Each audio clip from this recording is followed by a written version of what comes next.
Ready, Aiden? Okay, we'll call the Stanley City Council meeting to order on Tuesday, October 10th, 2023 at 7 PM. And I wish you'd all join me in the Pledge of Allegiance. I pledge allegiance to the flag of the United States of America and to the republic for which it stands, one nation, under God, indivisible, with liberty and justice for all. Thank you.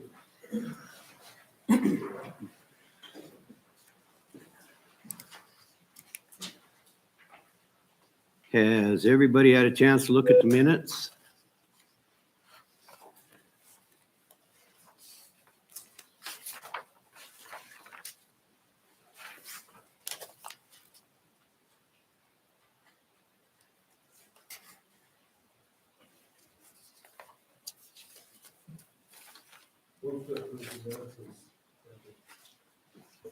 Second. Okay, there's a motion and a second to approve the minutes. All in favor signify by saying aye. Opposed, same sign. Motion carries. Todd, planning and zoning.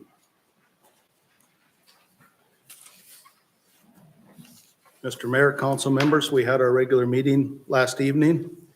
Our first order of business was a conditional use permit from Betty Leith. She's inquiring about a commercial business within a residentially zoned property. This property used to be the daycare up on the far north end of Main Street. She's inquiring about purchasing it and turning it into a sewing business. We set a public hearing for our next meeting to be a public meeting to see about the permit at that time. Okay.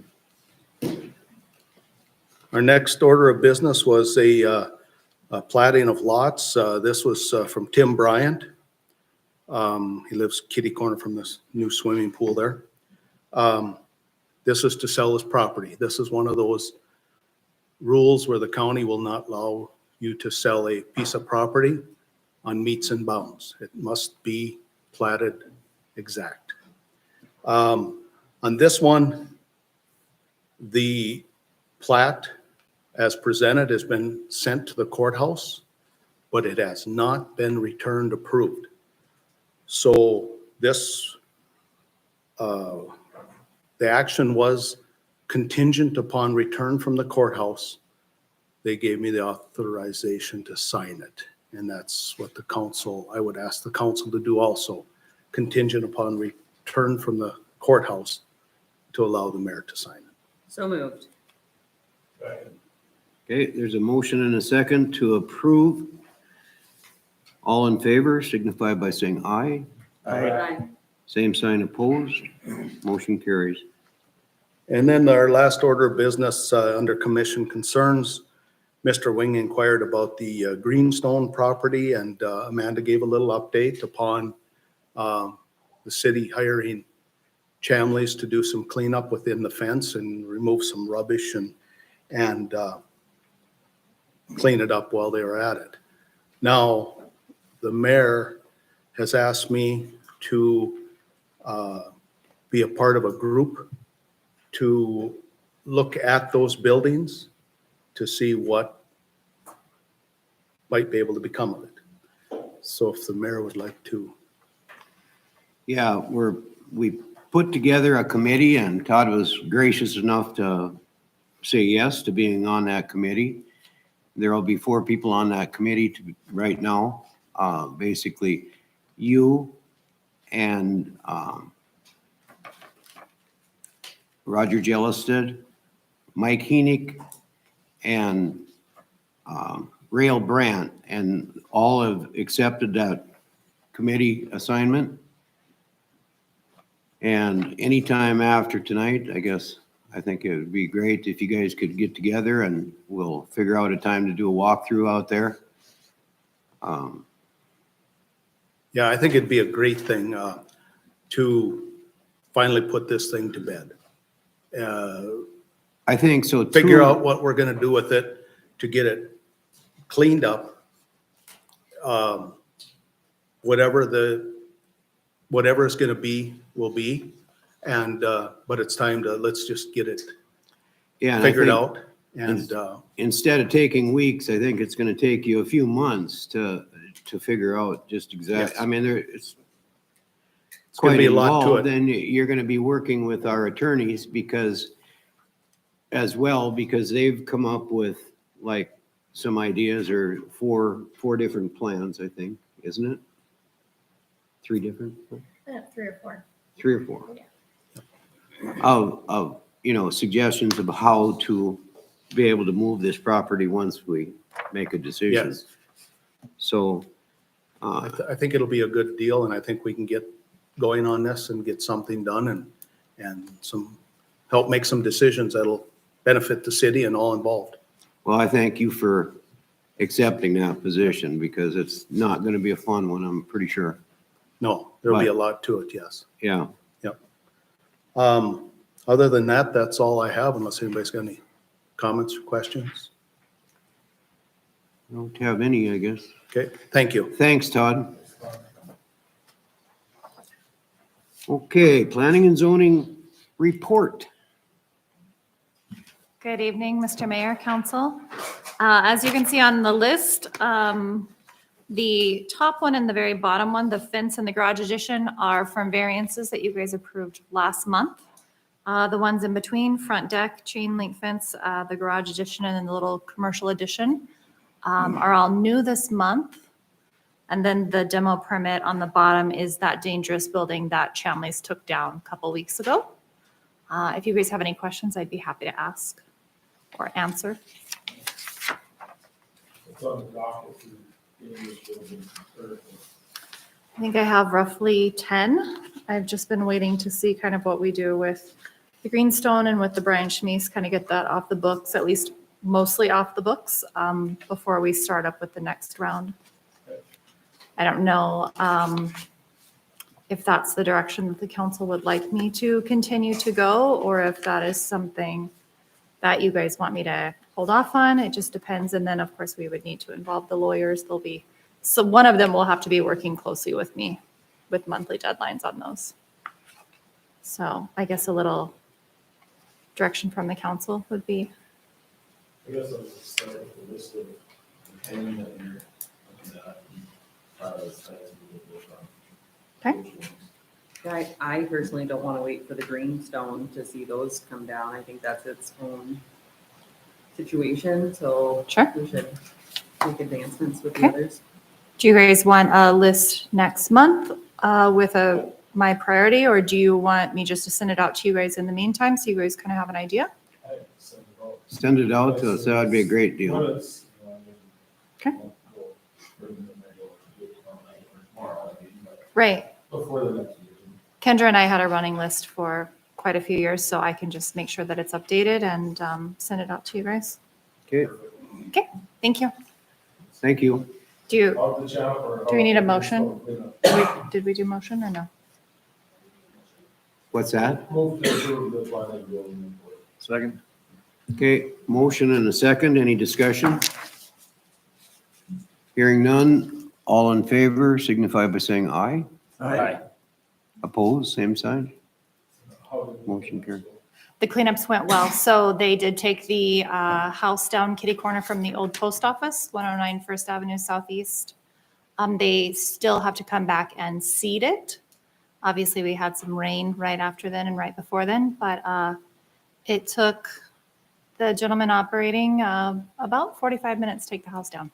Yeah. So, and when the interesting thing is where on the south side where that, the big pieces of the missing foundation was, when he actually hit the top part of the roof to bring it down, that wall actually blew out in the basement. So it was probably a good thing that it But they came did a down when good it did. job out at Greenstone. They did a really, really nice job. Yes, they did. And they did mention that they saw more cleanup than what they initially thought. I think it was so buried in the weeds out there, but I think it looks 100 times better already. So, It does.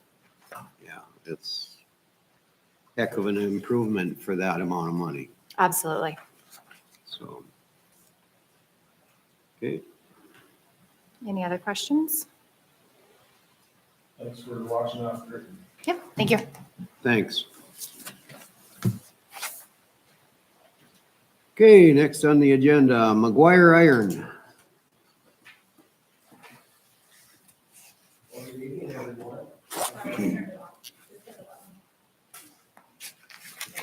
Okay.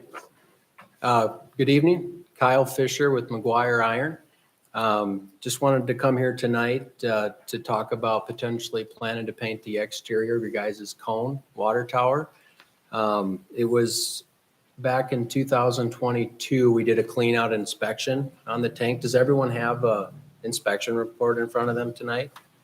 Okay, perfect. So we were here in 2022 to inspect that, and at that time, we recommended to plan to paint the exterior of the tank, okay? What I did this summer is I came out and met with Tuffy, and I actually inspected the tank myself. Just there's some different paint tests that I like to do to help make sure we would plan correctly, but also to show you guys what our recommendations would be. So it was 2 weeks ago, I sat down with Tuffy and Chad and Ty and kind of went through the scope of work on the exterior of the tank. If I could briefly, I just put together a little PowerPoint here. Just a little history on this tank. Just wanted to bring to your attention.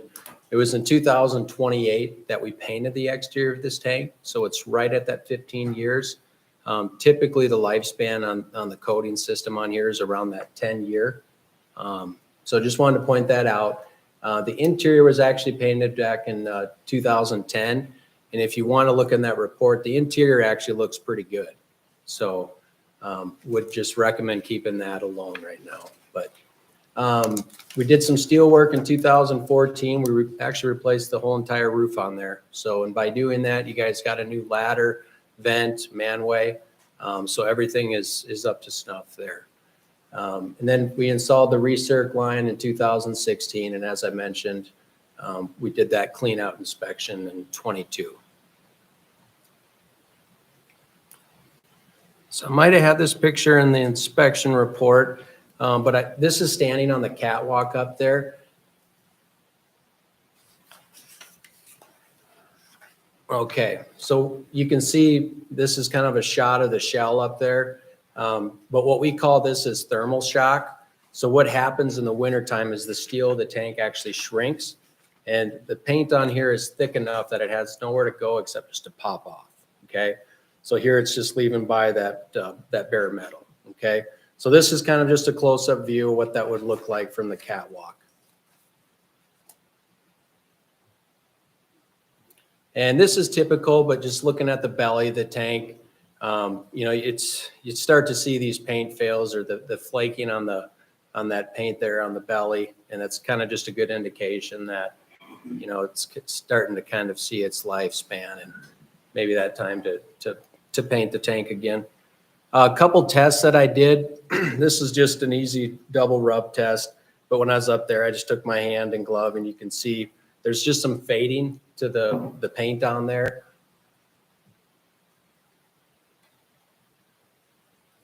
And then two tests I performed when I was up there. We want to look at how thick is the paint on this tank and what's the adhesion of it. So on that left picture here, you can see there's 18 to 28 mils. And really what that means is when you paint this, that acrylic coating there, that blue, goes on 4 mils thick, okay? So just think you're gonna put 4 mils of paint on there. Granted, it'd be two coats of it, so call it 8. But just to give you a snapshot, you know, it's again 18 to 28 mils. So there's a lot of paint on here. So what this is telling us is to paint this tank the right way, we would actually want to do a full containment and sandblast all back down to bare metal just to start over. Okay. We could come in and do, say, another overcoat like we did 15 years ago, but for how thick that paint is on there, we're not confident it's going to last that long. And we couldn't tell you how long, you know, maybe 7 to 10 years, but really to do it the right way is going off this, we would want to just sandblast and paint it. Now this one on the right, this is a test I performed on the leg. And what I did, that X you see there, I just make an X with just a box knife. And then there's a special adhesion tape that we use. And when I put that on there and pull it off, we want to look at what comes off the center of the X. So this would be considered a failed adhesion test. You can see that paint just kind of comes off right there. And again, 28 to 30 mils. So this silver paint there actually goes on just 2 to 3 mils thick. So it's just very thin. So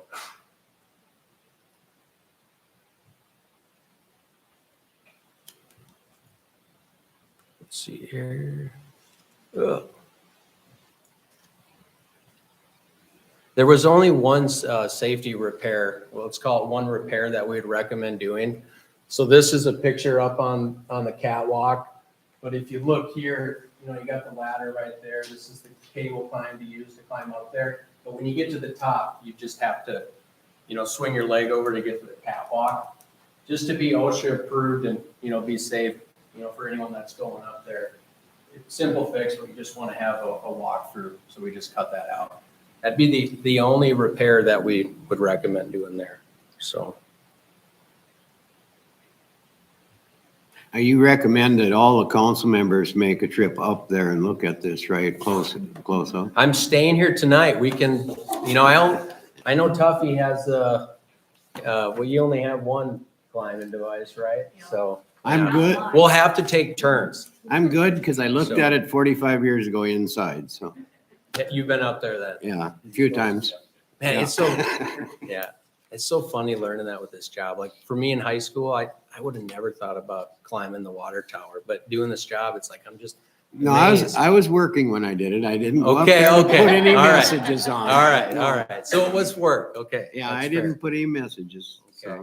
so. So, again, this is just kind of a quick one, but really when it comes down to it, we really would just recommend to paint the exterior of your tank, okay? So, and the right way to do it, again, would be to sandblast. We come in down to bare metal. There is lead on the tank. I don't have it with me, but I sent the sample and there is lead on the tank. So we have like a containment just to keep all that lead contained. But we also would want to have it contained just being next to that courthouse right there. We wouldn't want any paint to go over there, okay? So when we do this, we sandblast it. We always put a first coat of a zinc, okay? And then we spray another coat of paint, and then we have the final coating on the top. So it's essentially getting painted 3 times, okay? And then again, we just have that one recommendation of that catwalk. Meeting with Chad and Ty, you know, they requested just to put together a couple little options of, you know, what we could do with the tank. On the positive, by sandblasting and starting all over, you can do whatever you want for colors, okay? If we were to overcoat that tank like it is right now, you'd have to paint the silver. Just because it's an oil-based paint, you'd have to paint the blue because it's a water-based paint, right? But starting fresh, I just want you guys to know, not to get into colors, but if you guys want to do something like this, you can have your choice in colors. But this is just an option where everything's blue, and then, you know, you can put a different logo up there, get away kind of with that old school block logo, you know. So this is stuff we can have fun with, but got that option. And then this is just an option if you keep the legs silver. They almost look white there, but I think it looks nice. But so that's that option. This is a tank we actually just finished in Hannaford. I just want to give you a before and after example. You guys know where Hannaford's at? It's kind of like north of, okay.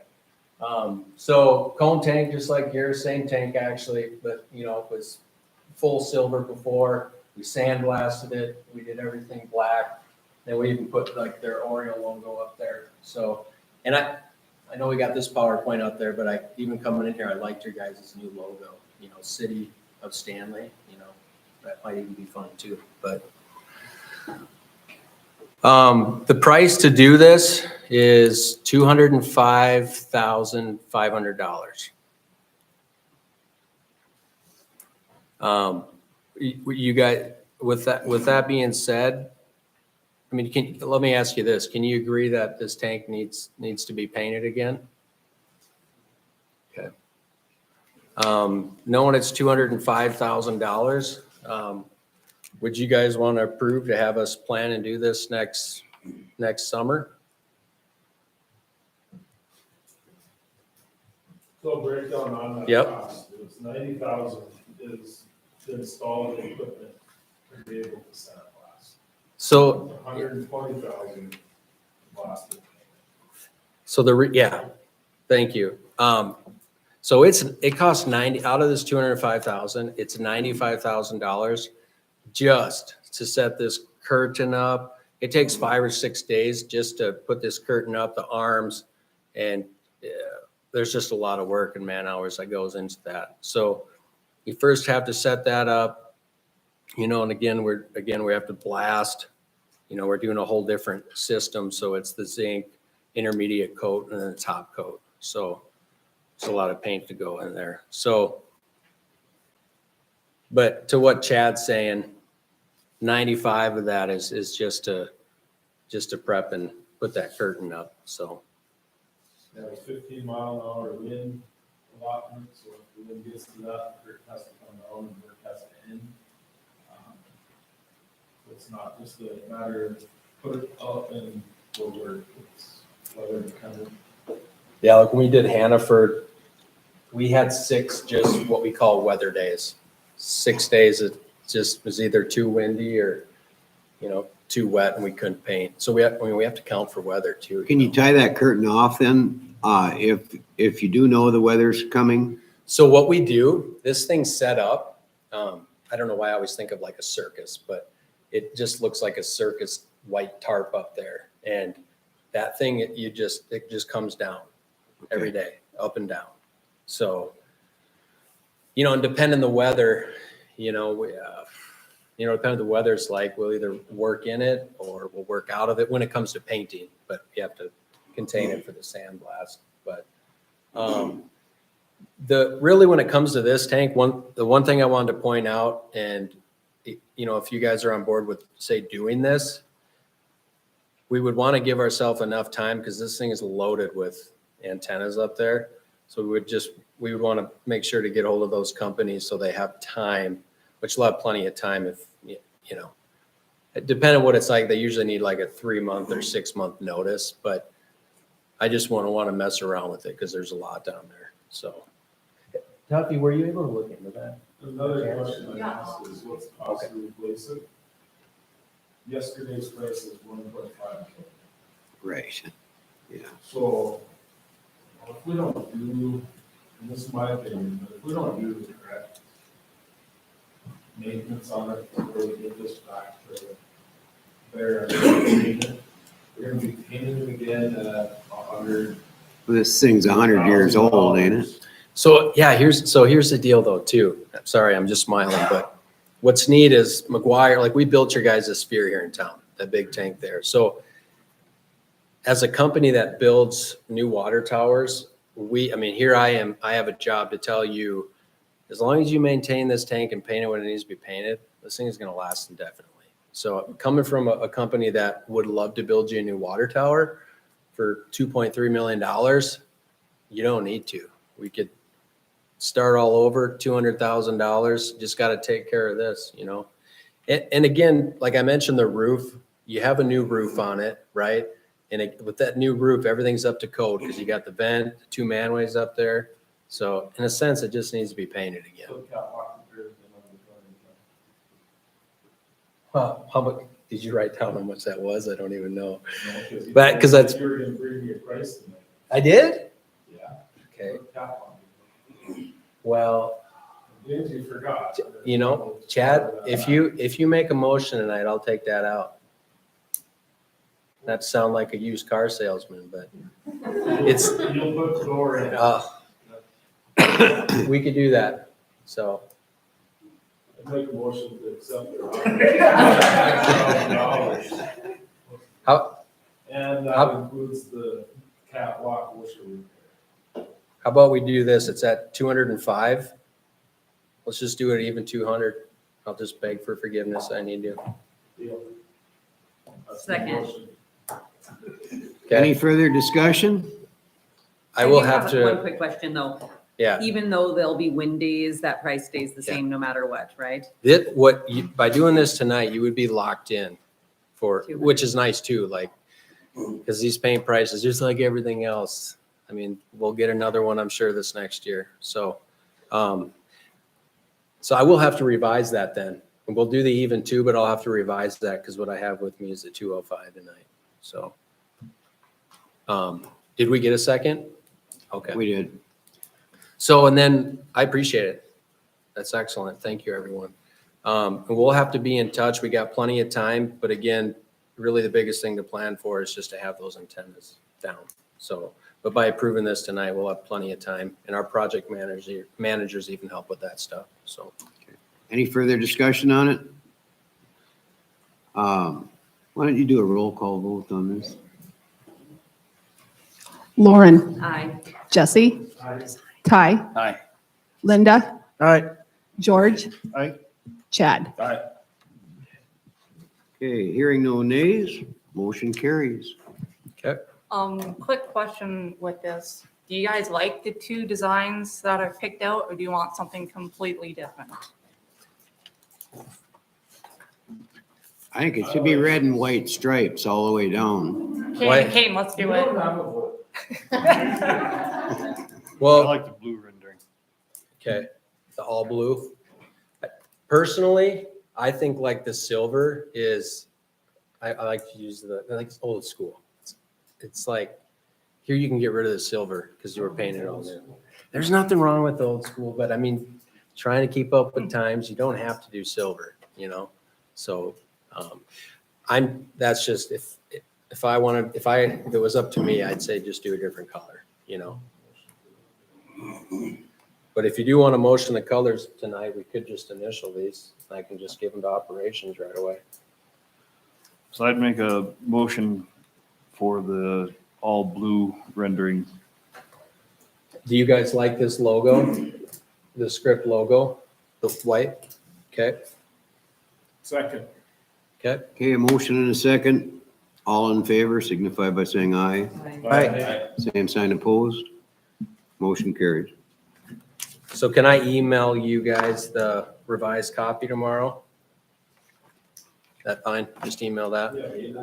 Okay. Could I get initials on this tonight?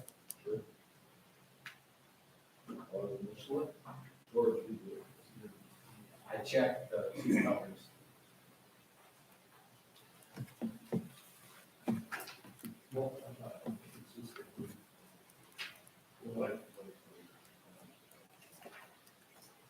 White? Yeah.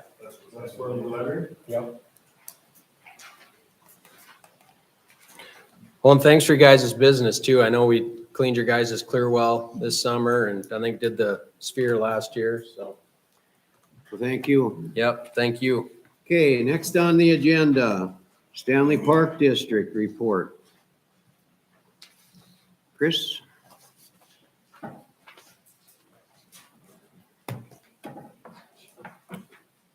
Take your time. Okay. Thank you.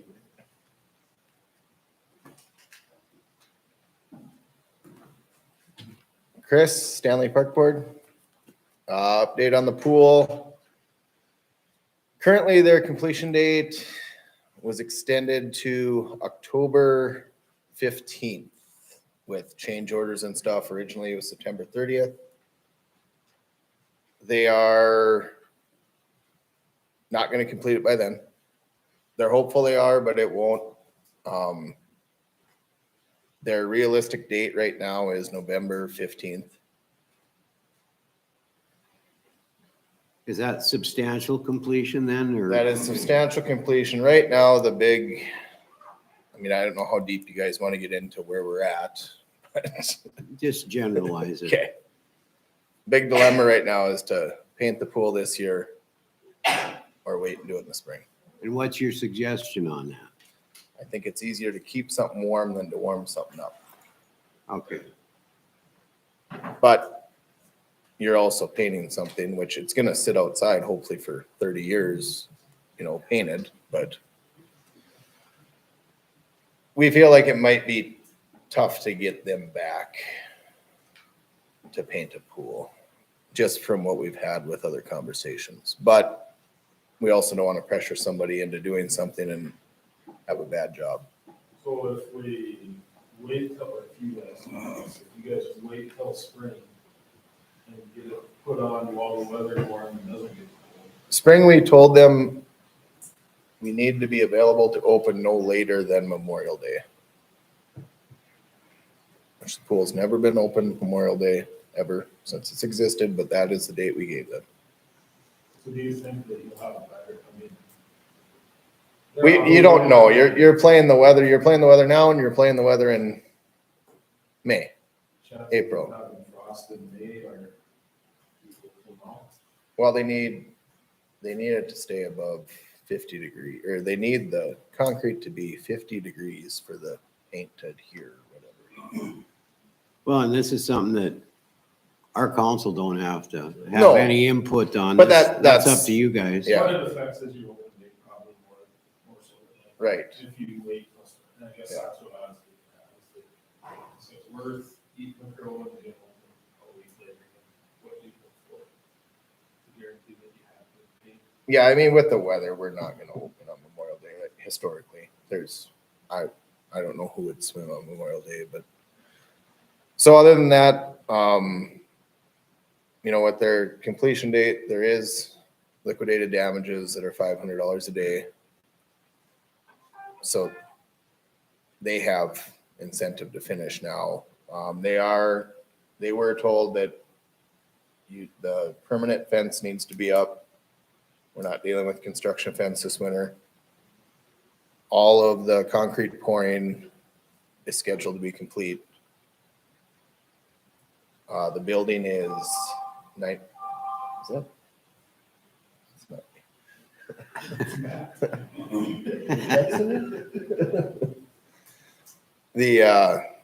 The building is 90% complete. We're ready for, I think in a week or week and a half, we have a walkthrough for a punch list. So what's outstanding for bills on it? Roughly, from your daily business, I think, for what they have paid. Well, we have not paid their last pay app. The one that's on the document, like, 600-something. Yep. Do you have that? Yeah. So it should say right on there what's.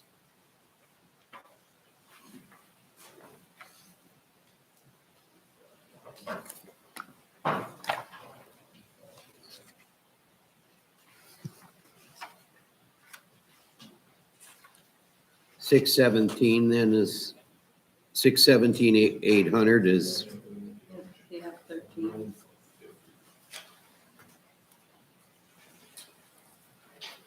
You have that covered? What's our letter say we got?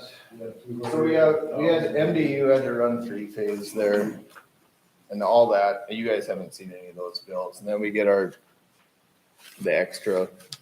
I have the same letter that you guys have, but So it looks like you have a balance in your pool fund right now of 260,000. Yep. The remaining balance of your loan from the city at 860, so that puts you zeroed out, that account is zeroed out the loan, pay off that estimated. Yep.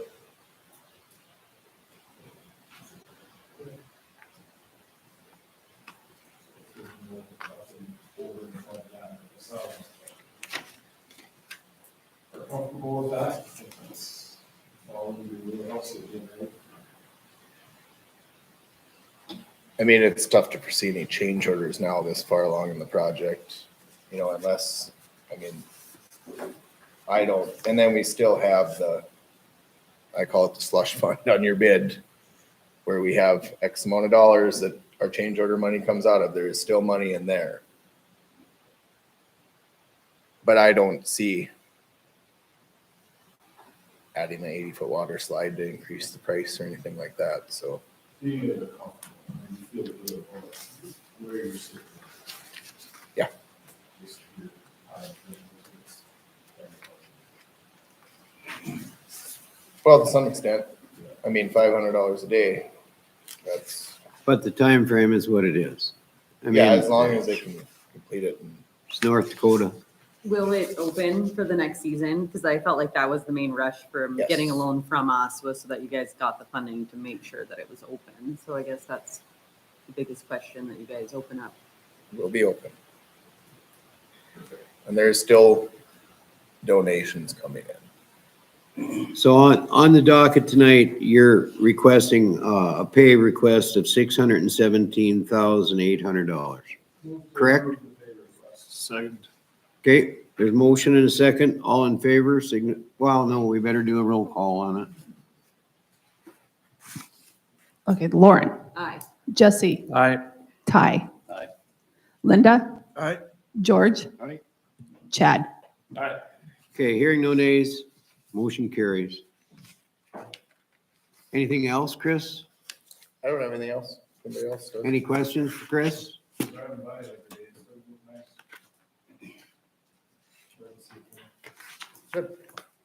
When are they gonna start doing that fence, Chris? They gonna They do that? started, poles are in. Did they start already? Okay, Yeah, they needed some of them in to pour some concrete, so. okay. It's changed. They've had people there working on it, so.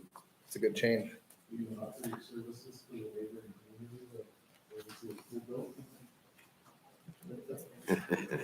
Thanks, Chris. Okay, moving on. Resolution approving airport facilities revenue bond and pledging deficiency tax levy.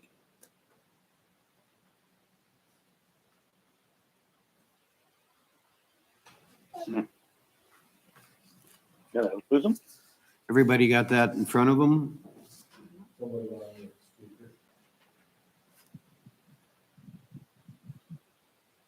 Who's on the Greg, speaker? can you hear us? I can. Can you hear me? Yeah, just speak up real loud if you can, Greg. No, can you hear me now? Yeah, yes, sir. Yes.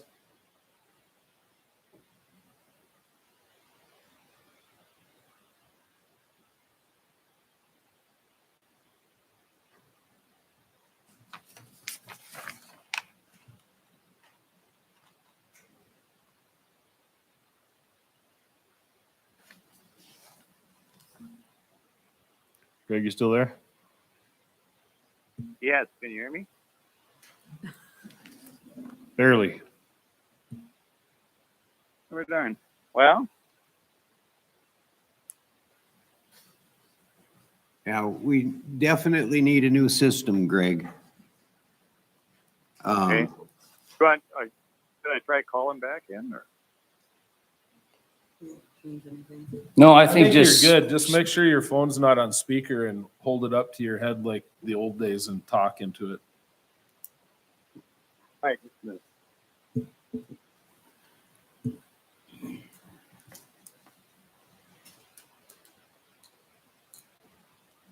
Does anyone want to comment on this? It's all in front of you here. Greg, do you have any comments on this resolution? The purpose of that is just to take care of the cash flow need. The county grant doesn't pay the payout until after we're finished. And I think that amount is $300,000. And I was talking the project over with the loan officer at Minnesota. She suggested we just run it to $500,000.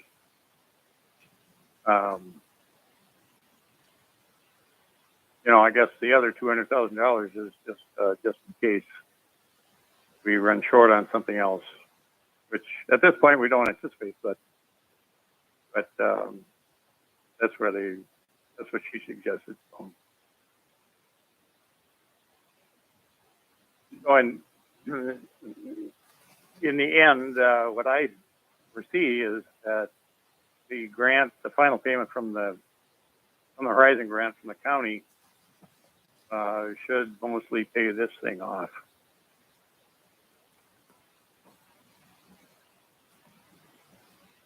Okay, anybody was, got any questions on this? If not, Make a motion to approve the revenue bond and pledge the deficiency tax levy. is there a second? Second. Okay, there's a motion and a second. All in favor signify, oh no, we better do a roll call on this too. Yep, you have to. Okay. put it on here. Okay, Lauren, Aye. Jesse, Aye. Ty. Aye. Linda, Aye. George, Aye. Chad. Aye. Okay, hearing no nays, motion carries.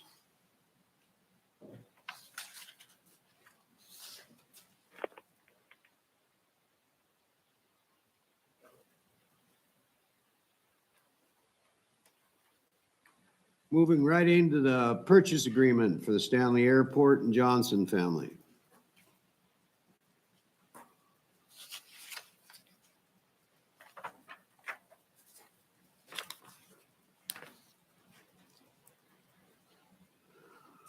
Did you wanna? Do you want me to? Yep. Okay. All right.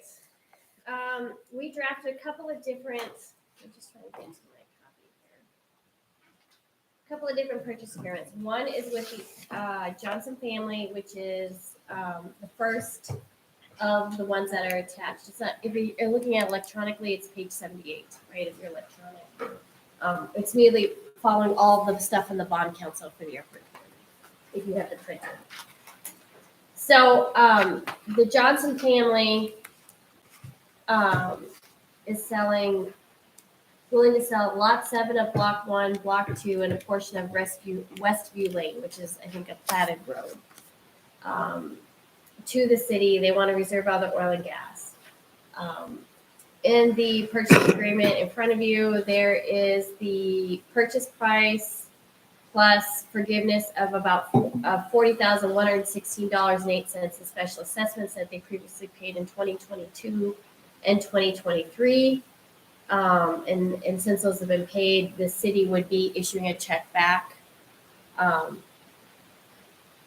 to them, and then they're going to pay the other amount by check or wire. We, in the paragraph 2 of that same document, we're talking about, I think one of the things you're going to need, why we want to have it close at the title team, is because I think it'll be important for you to have title insurance for this particular property, since we're deeding it to the airport, and the FAA it's probably good to have that extra layer to show that there is good title, right? Title team can do that probably more quickly than getting an abstract updated, all of those sorts of steps. So that's why we suggested that. The question that remains, and we can talk with the title team about this, or I can talk to, maybe Elena's talked to the auditors. I forgot to ask her today when I talked to her on the phone. The question is, 1099s are always issued when there's real estate that's sold. I don't know if the 1099 is off of the purchase price plus the special assessments, or just off of the purchase price, right? So that's an issue we'll have to work out yet for that. We anticipate this closing with the Johnson family to be, we put December 1st, 2023. We think that gives us enough time to get the title insurance in place, talk with them. There's no contingency on the sale. Like we initially talked about having it contingent on the FAA approval. We decided not to do that. We don't know, we aren't aware that there'd be any real estate commissions. We have, so we put in paragraph 11 that if any real estate brokerage fees are owed, right, that they be paid by the sellers, which would be the Johnsons in this case. We also are going to say the title team's going to do the 1099 and just reminding the buyer they're going to be responsible for all the taxes relating to this, right? We don't know what their tax situation is. We're not taking any obligation on for taxes, especially considering that we are refunding some special assessments. So that is with the Johnson family purchase agreement.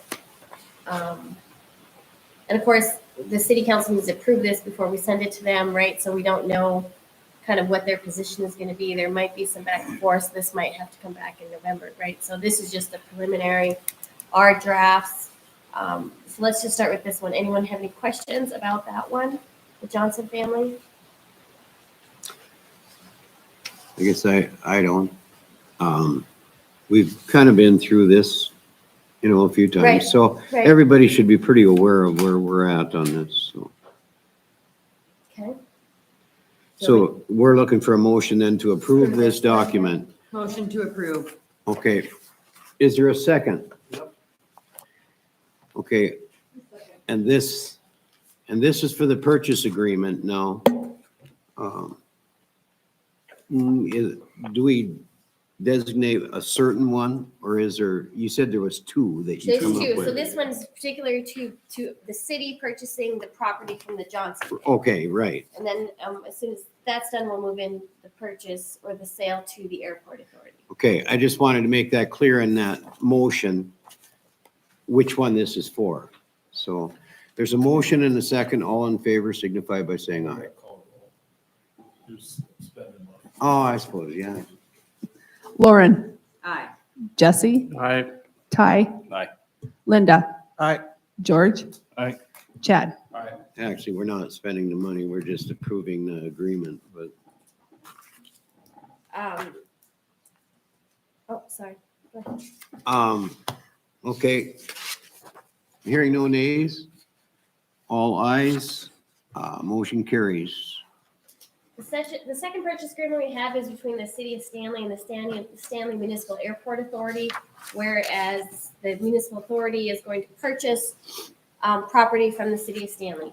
Now, this is a little bit unusual. You'll see on page 1 of that where we have, we have the exact same legal in there that we're purchasing from the Johnsons. The airport authority thinks they only need 15-ish acres, right? 15 a little bit more, 15 a little bit less. We are likely going to have to do a plat, right, to kind of get that kind of all straightened out. And so this legal description is going to change before you get to the final deed, right? You'll see in our comments that we're like, well, this is kind of a placeholder until we know what those are going to be. We tried to address that further down, saying like the parties understand where you put that. I think it's further down. I'll point out when I scroll down, right? The one question we have in paragraph 2, seller agrees to transfer by warranty deed, which is fine. And we're going to give free and good marketable title, right? That goes back to that title insurance issue that we just were talking about in the other one, except for the installment of special assessment. So the question, I guess, is for us is whether it's going to be sold subject to the special assessments to the airport authority. Well, it's all paid with our tax dollars anyways, so I don't understand what would be the point of putting it right back on for them. Okay. Yeah, So we can take out special assessments. Okay. I think so. Okay. I'll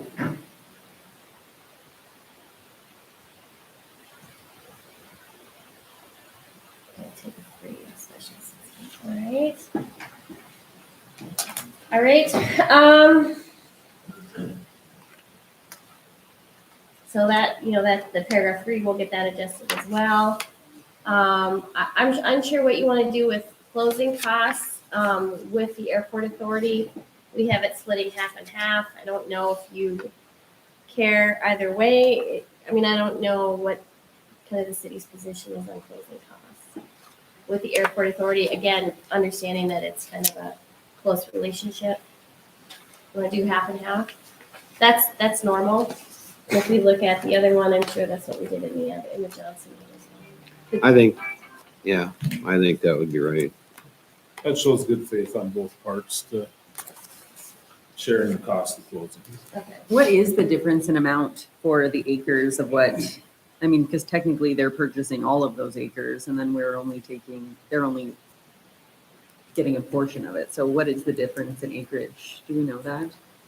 We don't know that exactly, but they're going to pay For the total, for right? the same for the total that we are paying. The reason they're not But taking, we're keeping, We're keeping a portion. Yeah, the reason they're not taking it all is because, Right, it's good land that can go yeah, back to they business basically don't commercial land. need that property. And Right. But I if they, just am curious to know acreage wise, how many we're retaining of that, just when looking at Oh. like the additionals, the specials and closing costs to see if it isn't beneficial of us not to put them on the well, airport. it's still kind of up in the air of where that's gonna be. We're gonna have to wait till April to I find think what out. Lauren's asking is what is the total acreage that we're buying? And to get a rough estimate, take out that 15 plus or minus from that total number to see what we're gonna end up with when this is said and done. A rough idea. So Greg, do you know what the total acreage is? It's approximately 42. 42. That's what I thought I remembered Oh, was 45, but, so it's roughly, we're gonna end up with roughly 30 acres, 28 acres that will come back to the city after this has completely ran its course. Well, I mean, I feel like that's good faith on the airport's Yeah. portion right there enough to not, for the city to retain the closing costs on it. Personally, that's how I feel. I mean, we are really trading back and forth there. So you're suggesting the city pay all the closing? Is that, Yep. that's your thought? That's fine. You wanna make that a motion and I'll make that in the motion. acceptance of this or Yep. agreement? Is there a second? Second. Any discussion? Let's just do a roll call on this too, Ada. Lauren, Aye. Jesse, Aye. Ty. Aye. Linda, Aye. George. Aye. Chad. Hearing all ayes, motion carries. Okay. The closing date, we don't really have, do you want that December 1st for the airport tour? Is that more like April 1st or May 1st? That's a blank that I have in there. I think as soon as we can close on our side and the airports is better.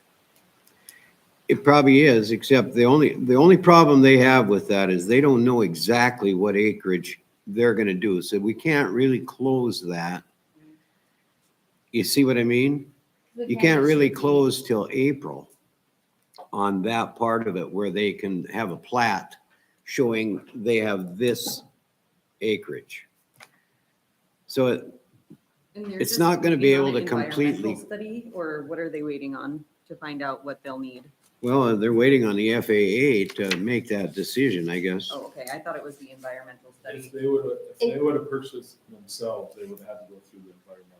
Right, but If we purchase it, we don't have to. Right, okay. Greg, can you give us some clarity on that?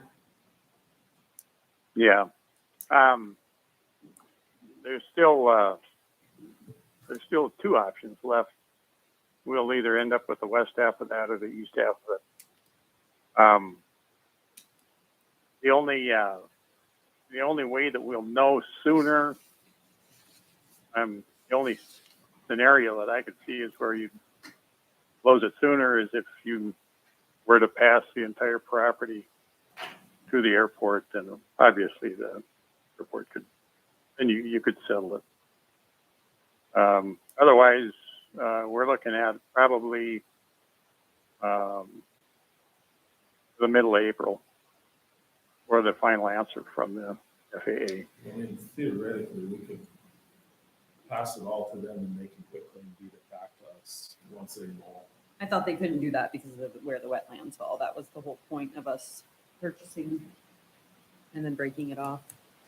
Well, I think, I'd like to keep with the original agreement of just giving the portion back to them. I guess that's why I made my last motion too, was because of those stipulations. well, and if we do that, we can have basically that $500,000 that they have that money right now. They can put it in an account that only the city can get at, after the sale of this.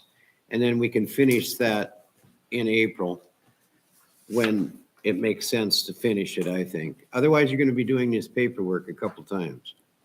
So you can escrow that money and, cause, I mean, that's one of my, not that I'm concerned, but a concern that is taken care of so that when we get a question from the taxpayer, where is that money and what are you doing with it? That it is in escrow, it is ear tagged strictly for the city. And we will be receiving that check in April, stating that And we can do that, right, Greg? That sounds, yeah, you can do that. and I got no problem with waiting till April. Then I think we probably need a motion that we're gonna finish the sale in April sometime. Is April 15th or the end of April? April 30th. I mean, which date would you like us to put in there? Let's take April 30th Okay. and, or, you know, Well, if it happens before that, great. You know, yep. so can I get a motion from somebody to, So moved. Second. okay, we got a motion and a second. Do you know what the motion is, Ada? Closing date, April 30th. Okay. Do a roll call on that, please. Lauren, Aye. Jesse, Aye. Ty. Aye. Lauren. Oh, I'm sorry, Linda, Aye. George. Aye. Chad. Aye. Okay.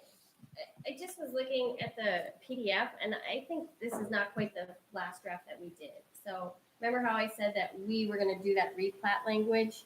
We added that replatting language up by the legal description saying at the time of closing, the property may be replatted to determine the exact legal description to be sold. Yep. Right? We added that language. I'm trying to look. So we're going to read this section. City's going to pay the closing spots. Under contingencies, under yours, we have approval by the FAA, and under the one we just redid, we said the closing is contingent upon the completion of the sale between the city of Stanley and then I just referred to as the Johnson family, right? That's, I'm sorry, I'm gonna say this name wrong. Janice Bergarello, Martin Johnson, and Jeffrey Johnson. We also say that this agreement is not contingent upon FAA approval, right? They're legally bound to buy the property regardless of the FAA. Right. Okay, so that's just different from what you have in your paragraph 8 in what's before you. Was that the one you got? Okay. Obligations of buyer. We have that they're going to deliver the unpaid amount that's set in section 1, which is the 500,000. Do you want us, and that just, we have in paragraph 1 that's transferred at the time of closing. Do you want that to be at the time of the execution of the purchase agreement? Right. Okay.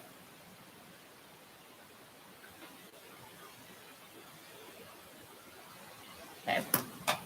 And then the next real change is they're going to pay, they're going to pay any environment, soil, other tests required by the FAA, right? I don't know that there is any. We just wanted to put that in to just be extra careful. And I think that's really it. So just as a summary changes, we're going to do, the city's going to pay the closing costs. Closing date, April 30th.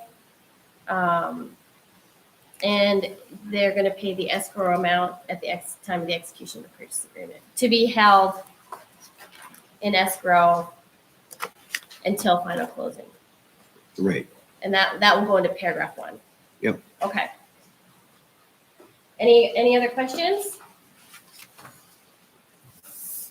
I've got a question. Sure.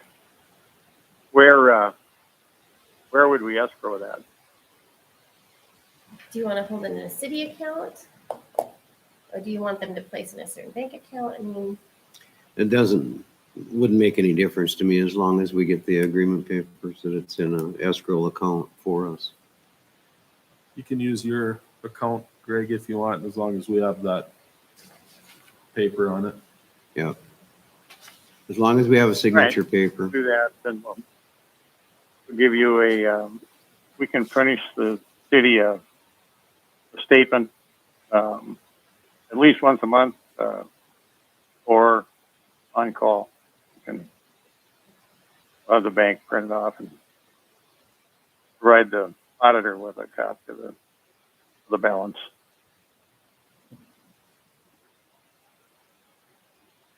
Okay. Okay, we're done We'll with it. create a special account just for that. Well, thank you, Greg. You got anything further? Just one comment. I want to thank everybody for bearing with us through this.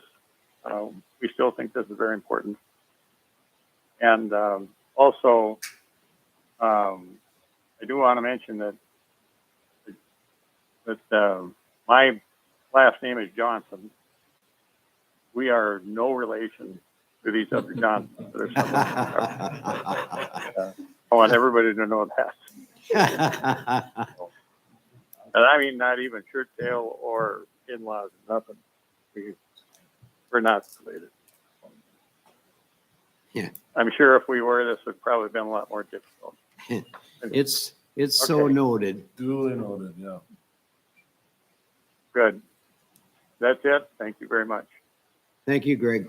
All right, let's move on to water and wastewater operator agreements. Did the last motion approve everything that we? Yes. Okay, perfect. Okay. Thank you.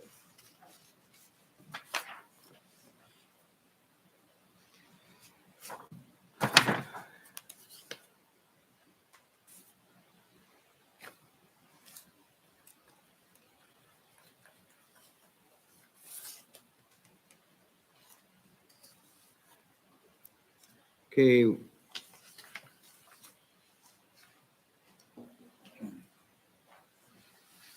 This water and wastewater operator agreement, Chad, do you have any information on that? I don't, this is the first time I've saw this. Coffee's probably got the.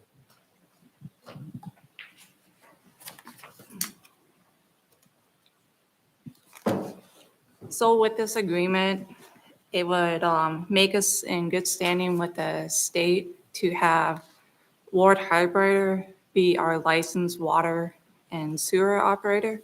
It will not cost the city anything through the company that he is with. Okay, that's what I was wondering, if it was the one that Ward Yep, it called me is. about. So, okay, that's what it is Yep. Ward's certified water and wastewater. And right now, we have nobody with the city department, correct, that's certified. Up to the level that the state wants us to be. Right. Correct. So, Yep. Ward has volunteered his services until we have somebody in that position. So, Move to accept Ward as volunteer. Second. okay, there's a motion and a second. All in favor signify by saying aye. Aye. Opposed, same sign, and thank you, Ward Highbrighter, because that helps the city of Stanley out. Yep. Okay, Bros Engineering updates.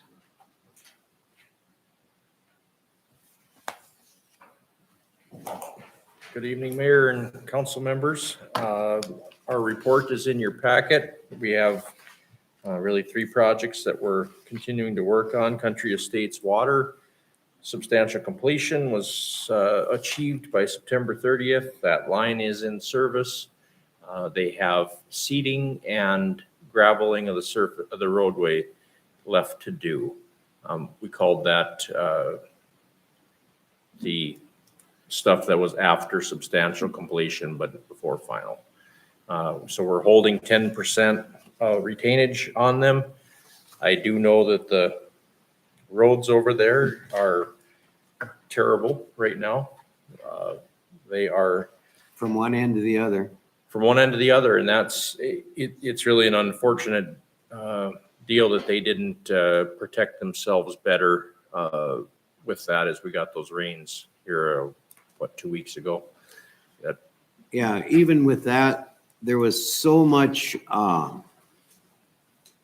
excavation in that road that shouldn't have had to be because they had leaks. Agreed. That's why the road was in the shape it was. Right, it defeated the purpose of boring. It really did. It did. So, I mean, it's something that happened and Yep. it is what it is, but the road definitely needs to be repaired and needs gravel on it. Agreed. So what you have in the application for payment for that project are 3 change orders. The first one is we said a few months ago when we talked about running into groundwater issues and they had submitted a price on that it was going to be, they presumed a fairly large number. We said, no, it's not going to be. And this first page of that change order at $1,766 is where we ended up on that change. It wasn't a major deal for as long as we suffered through them mobilizing out and then having to come back. The second page of the change orders is for replacement of the valve at the tie-in location. And we discussed this just a little bit last week when we were talking about the phase 2 plans. What you'll see on future projects is every place that we tie a new line to an existing line, we start now with a new valve installed by that contractor. And so we don't run into the exact situation that we have here where it came down to a question of whether or not the valve was holding or if they had a leak adjacent to it.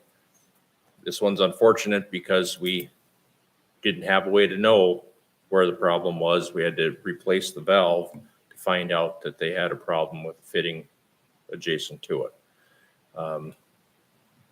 And so we went through their proposed costs that they had submitted to us and reduced them to this number, $6,132 was for the replacement of the valve, restocking of a larger valve. We put a 6-inch valve there because we were tying a 6 to an 8.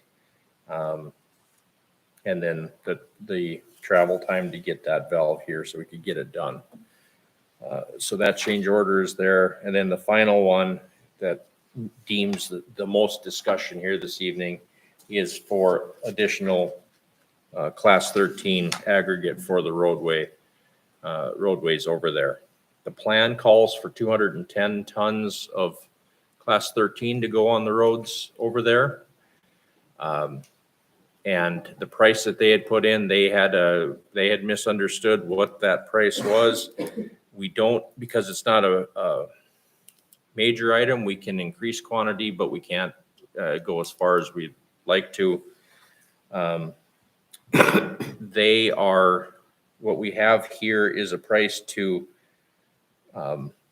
take the 210 tons that's part of the project, about 70 tons that is their responsibility for those extra holes that they dug because of their leaks, and then augment that with another 360 ton to put gravel, 3 inches of gravel over all of the roadways within Country Estates to clean it up and get a good driving surface here as we go into winter.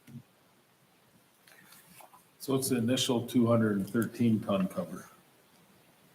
Well, that was supposed to cover the tie-in areas on that road where they tied into each curb stop.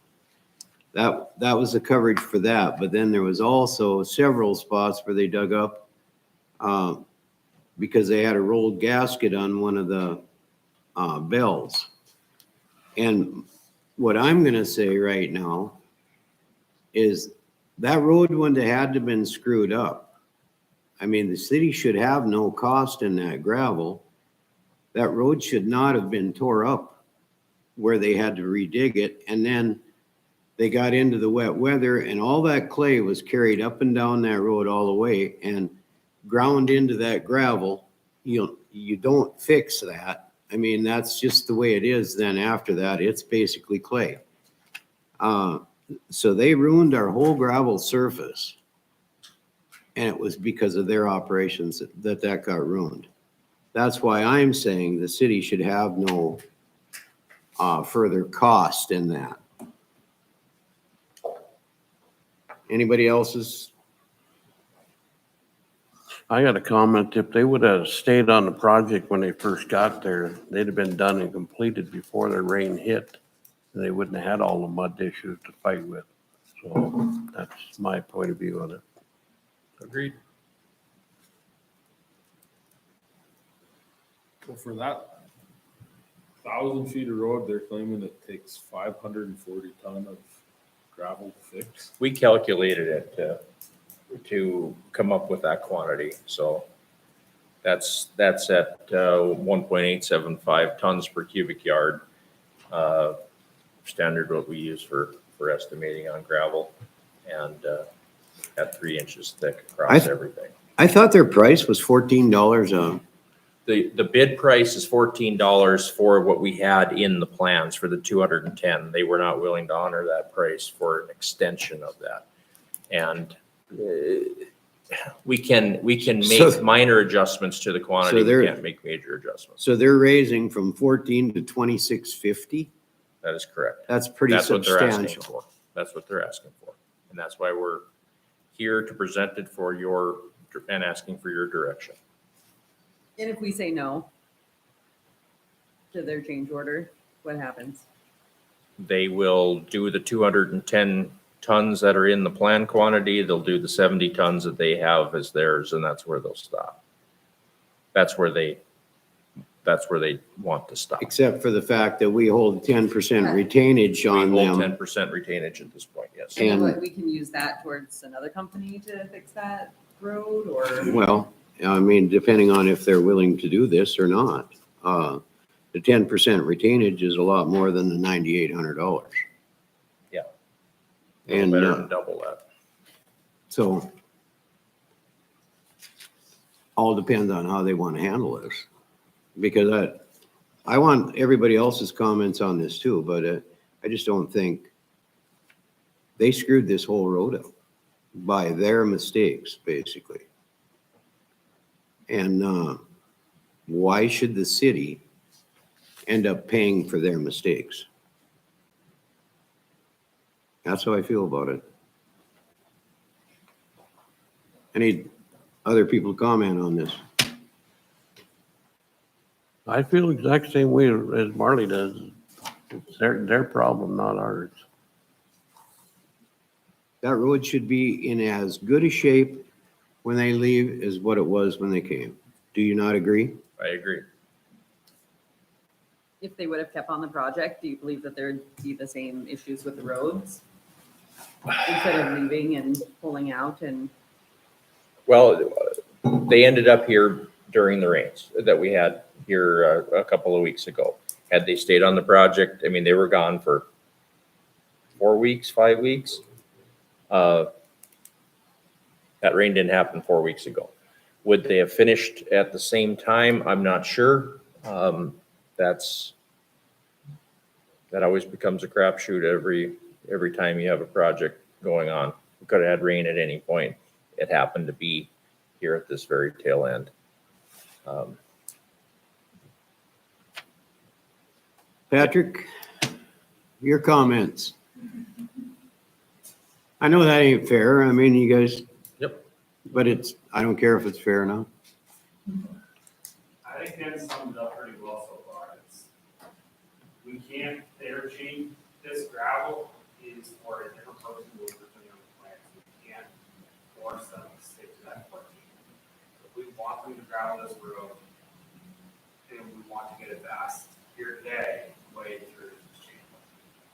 If you want to go and leverage the change like you guys are talking about, go back to discussions with them, that's an option, the messier option.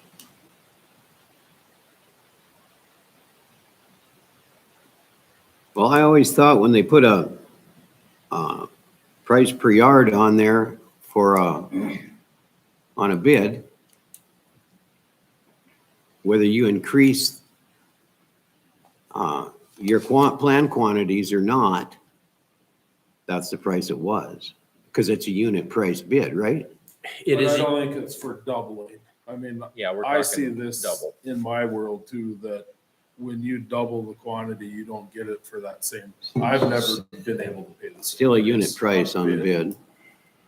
But I guess what I would probably like to see is I want to see them fix everything that they screwed up. I want to see them scratch all that clay back off. And use the tons that we've paid for. But those spots that they dug up, they have to be what the road was. And the clay that's been tracked up and down, that's their clay. We don't want it on our road. You get it off. And it better be gravel underneath it. problem is they went through the gravel and there is no gravel in those areas, Chad. It's their Got a strip obligation, that's it's their obligation to put that road where they dug it up. We got back to the way it 150 was. feet long strip basically that has no gravel, none. Because they drove, or they basically pulled it out of there. That's what I'm saying. Well, Go ahead. that's our gravel. They need to put it back. And that's the 70 ton that they already know they have to put that back in. Just to explain how we got to that 70 ton, you want me to come through my Yeah? Yep.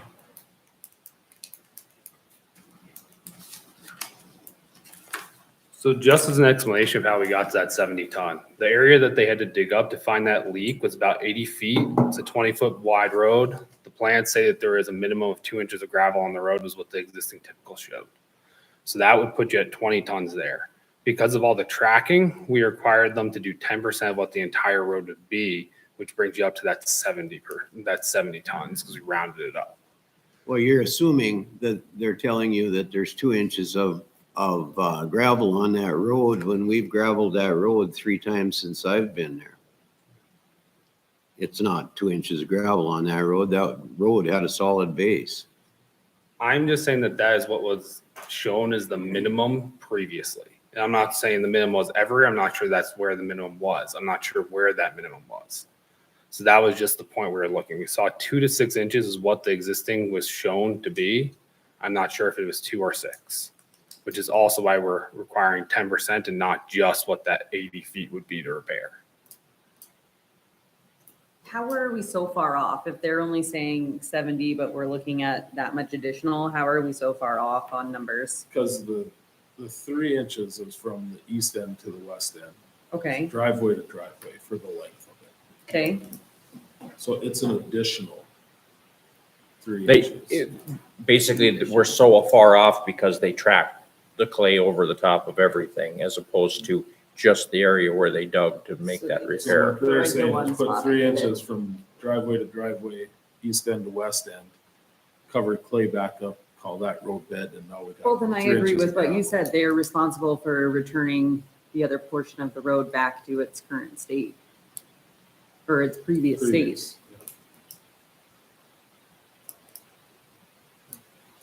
And we still have our retainage at that point, because we're not releasing it. Right. And let's see what that road looks like. My biggest fear is whether, of course, that we're at the time of year where if we can have them come in and do this, put their 70, the other 210 in it, get the 280 on there. But we may have to ask for a special meeting if we want to do something further or decide. I mean, it's just, That'd be fine. Worth $10,000, so I guess I can come up here for a special meeting. Okay. And then let's see where we end up. Okay. On, And make a motion to What- deny the what- pay request. One other thing I'd like to see, guys, is by Ellis's there is still a soft spot in there that needs to be addressed too. So I can tell you, I've been in communications with Dallas's and that there's communication contractor communication as well that is going to repair to ask their plan what they're going to do there. I'm not trying to walk you through. They're going to grade it all out. They're going to put fresh gravel and that's going to get repaired. The problem is the contractor doesn't want burnt gravel. So they're waiting until they know what we're doing with this, bring that stuff up and make those kinds of repairs. So gravel's not gonna fix a soft spot. That needs to be dug back down and compacted. Otherwise, that soft spot's gonna be there. dig forever. it, and that's what they're talking about having to do is open it up Dig it out or blade it out. recompact it, 'Cause if- and then put the gravel on. But he said blade, and if we blade it out, that's 4 Yeah, inches. no, they're gonna have to do more than that. No, they gotta go Nope. down 6 feet and lift it a foot at a time to get proper compaction. I also let the contractor know that we're not going to release that remaining until we have some design analysis and their plan that was started this way back. On this second change order, Ken, Yes, sir. for the valve. Yeah. I mean, we're looking at this valve and we're looking at restocking fees. I'm not sure why we're paying a restocking fee on that, but we would have never had to touch that valve had they done what they said in first place, where they said they had checked everything possible for their leak. It has to be the valve. Is that not right, Patrick? Yeah, that was, we made it clear before the valve was replaced, we wanted to make sure that all the parts were checked. They both made it not through all their checks, and that was what we had to do. So this is $6,100 that also should never have been charged back to the city. But that was also a field approval by our people. It was because they were given the wrong information, Chad.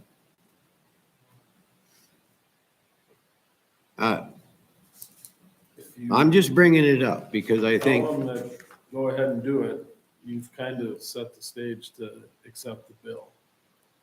well, you have, but when they give you false information, that's the problem. And that's what they did. Patrick? So I will say, I had a conversation with Todd from JMac on this valve. And my understanding is that the price in here is just what they paid for is the part. And then the labor, the time to go get it, and then that restocking fee from going back from the 8-inch to 6-inch, because their original quote for this valve was $10,000 to $12,000 when it was an 8-inch, which was ridiculous. And they're telling us that it would be the same to do a 6-inch, which the price difference between what they're telling us was the cost of an 8-inch valve and what we have here is more than that difference already. Okay, my thing to you though is, this is $6,100 that the city's gonna have to pay because they were wrong basically in their assumption that that was leaking. There's also $9,000 on that next change order that they're wanting the city to pay for that gravel. Maybe they ought to do that gravel and we'll pay for this valve. I was just making it clear that this was not a price of labor. This is just the price of the part itself. Exactly. But we wouldn't have needed the part as well.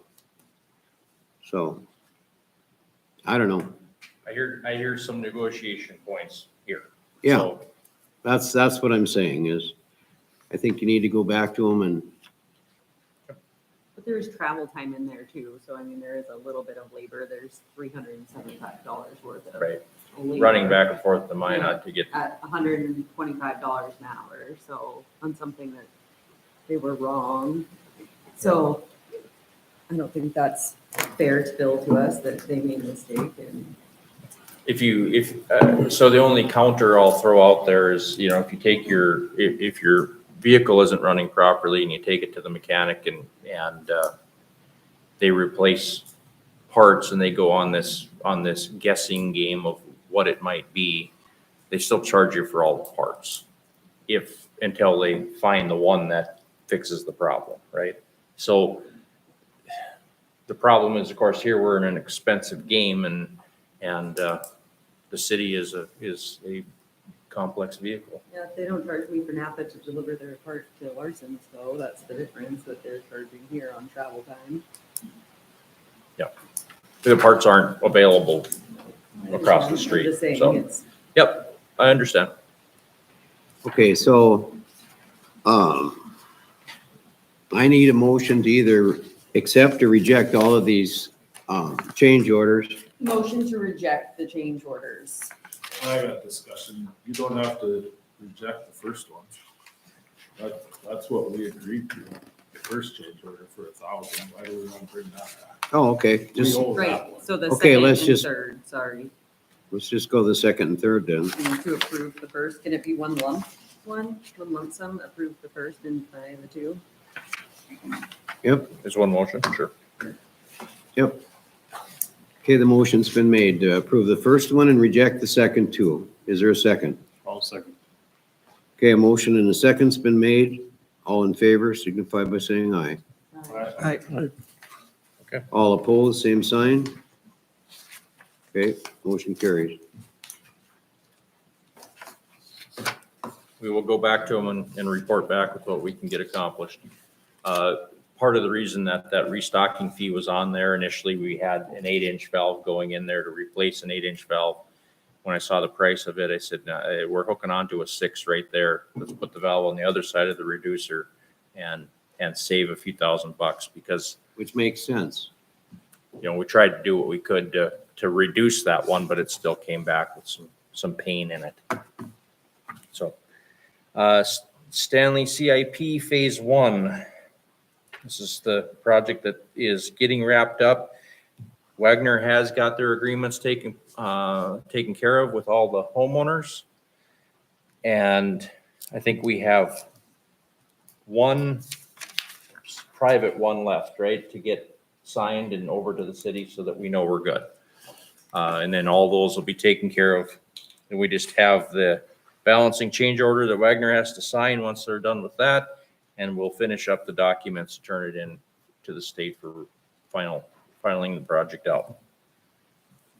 So there's nothing there if there's any questions We're talking about that phase two. on Phase 1. Oh, on phase one, okay. Yep. That wraps that one up. So Phase 2, for those that may not have caught it, we had the public input meeting or public information meeting last Tuesday. We had a couple of residents that were here for that. And it sounds like from calls that have come in, there were people paying attention online to it as well. So there have been some additional calls that have come into the office. Final plans are at DEQ for review. We should have that soon. There's still another set of plans over here. Have those notes been updated here as well? So, okay, so Patrick will be over tomorrow with replacement set of notes on the front where we made some of those adjustments, the 12-hour versus 24-hour for sewer service interruption, et cetera. I've been thinking about that and talking to a couple different people, but what would be the possibility of splitting that project in two and having two projects done the same year at the same time, but put it out for two separate bids? And you're going to do a couple of things. You're probably going to allow a smaller contractor an opportunity to get bonded and bid that. As well as if a bigger one wants to bid both sides and gets both sides, so be it. But I think you could get more equipment and more manpower dedicated to the entire project that way if it was two contractors. And you'd probably get that job, you're more assured of having that job done during the summer.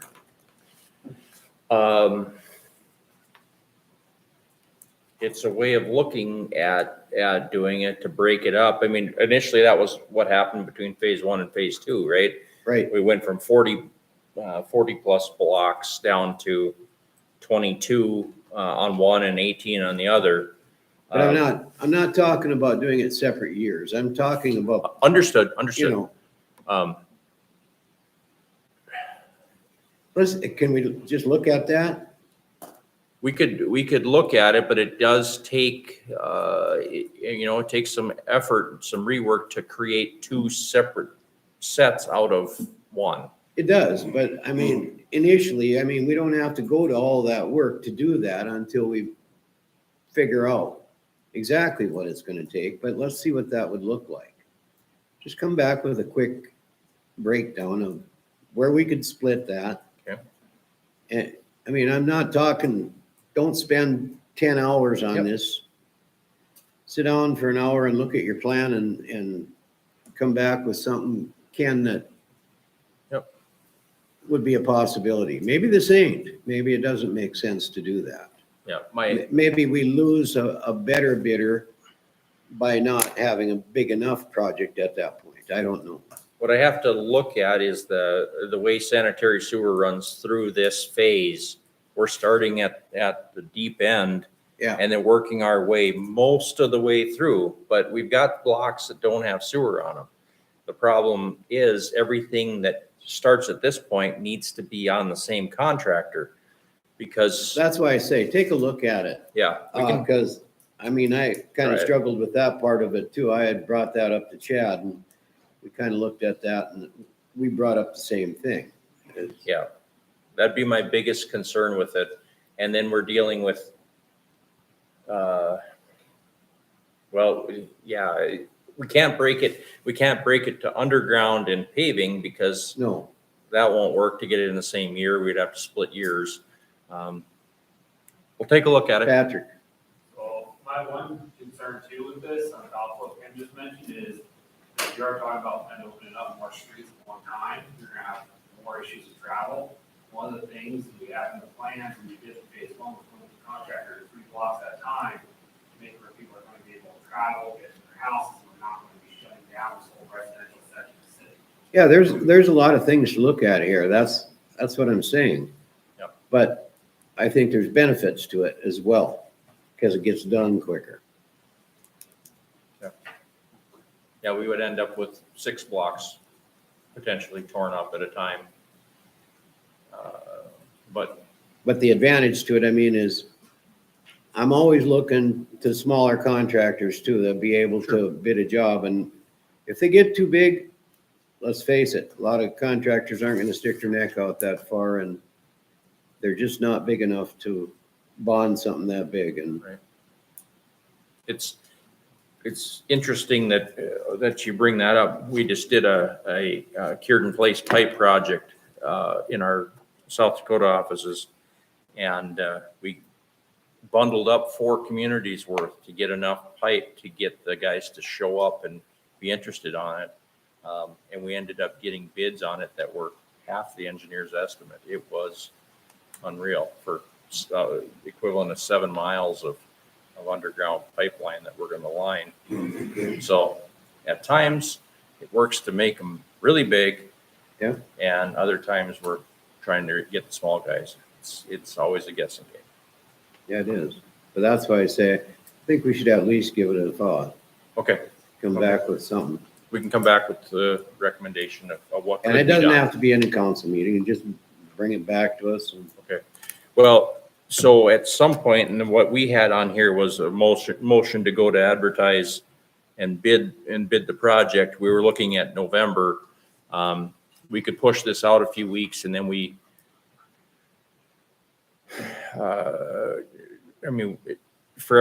because we have to advertise for 21 days. So if we do it, we'll push it out to a December bid at a minimum.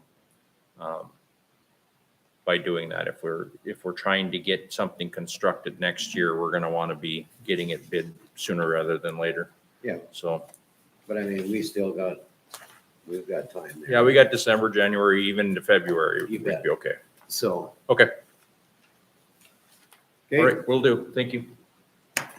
At this time, we're gonna take a short break. We'll take a 10-minute recess.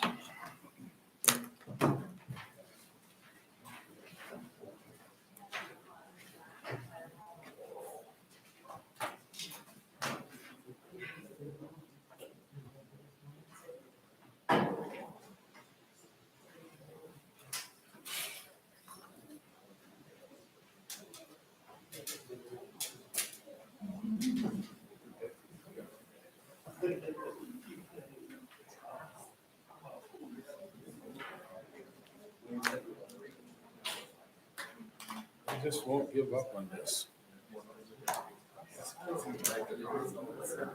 This pond deal is really starting to irritate me.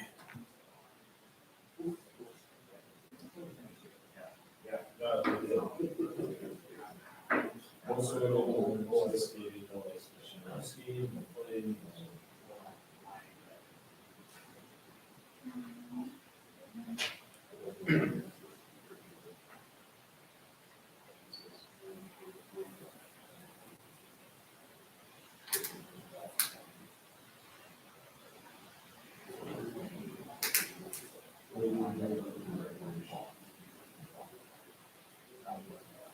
Okay, you're saying they can't have it. Yeah.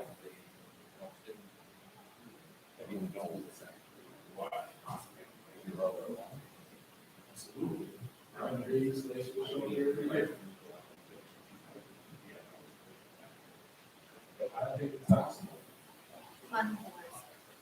Yeah. What it is. Vote against it. Good. But you guys already voted against it. Well, Is it going back around or what?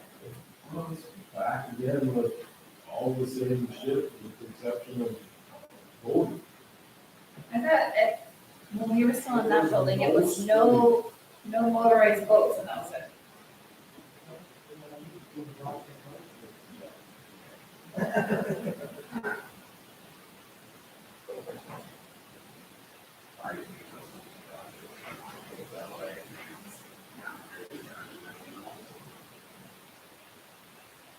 I don't, me personally.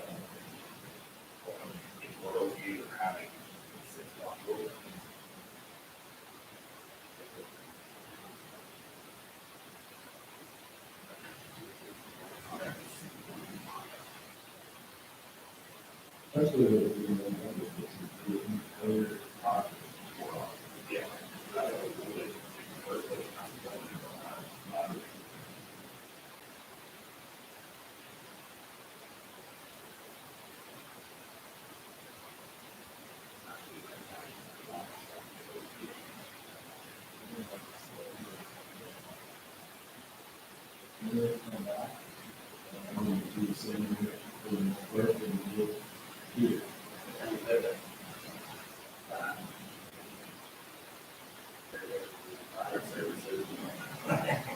I don't blame you. I wouldn't want any part of that trying to manage this project and then go do after hours, quote unquote, at work. Yeah. Yeah, sure. It's a terrible, that is a terrible, terrible matter. When you're doing the city's work and then the trees that we do, John Dole and Green Dole. Now you gotta try to figure out that, so you don't do it. What project? You did. Look, any of that is included on your production side. It's not. If I was him, I would come in here and say, giving cities years due. You know, include your private side, I would, you guys would have weekly update with the streets from the ocean. And if you want to tie in at that time, do or move or whatever, we'll talk with them.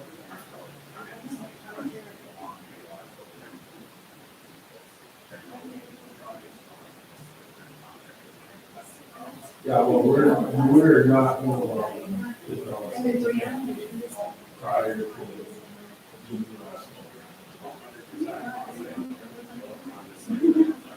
Yeah, well, it's fine.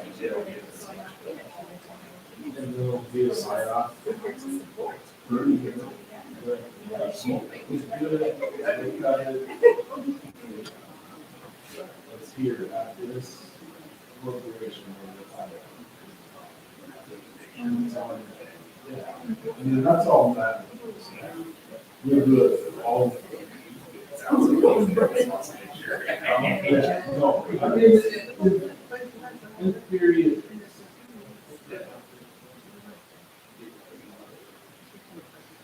As far as people respond.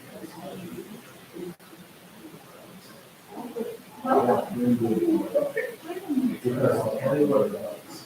It screws up their schedule and not do it.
It needs to be dug down 2 foot, compacted and brought up at 100%. Very least 95.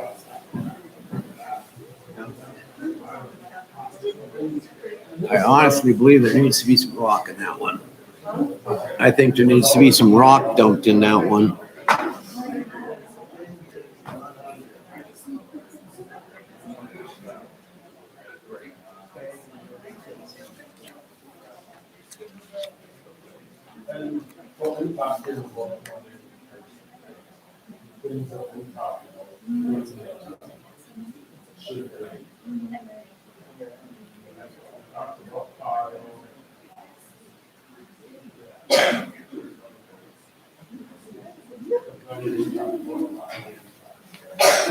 Ken.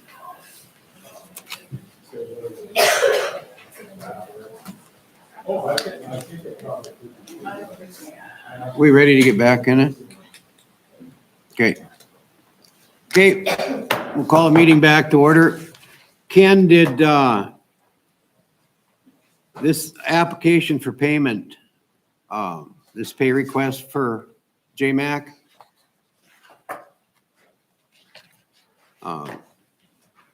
I guess excluding those two. It doesn't include the change orders. Okay, that's what I was wondering. Correct. So we need to get approval for this still, right? Agreed. Yeah, we still need that. Then we can sign that and get that taken care of. Okay. Chad made the motion. Second. Okay, there's a second. Any discussion on that? Ada, would you call a roll? Lauren, Aye. Jesse, Aye. Ty, Aye. Linda, Aye. George, Aye. Chad. Okay, only ayes. Motion carries. City pond ordinance. Do we have anything back on that? we were asked to make some revisions to the previous one we did, so we did that.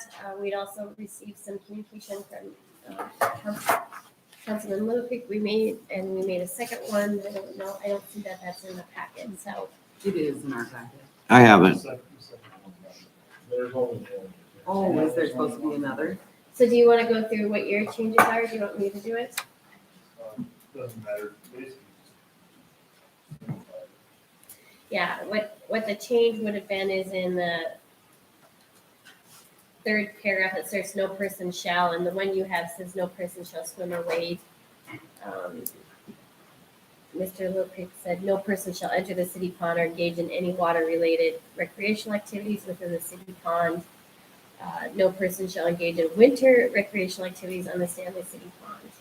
And the rest, I believe, the exemptions was, there was an issue of fishing from the exception. Fishing from the shore or docks is permitted, and then the remainder of that is the same, so. Okay, But these can be changed in any way anyone wants, right? This hasn't been even had a first reading really. So. okay, so let's open this up for discussion. Does approving one of these free the city from any liability or any litigation? Well, of course, it's always, and I'm not really familiar with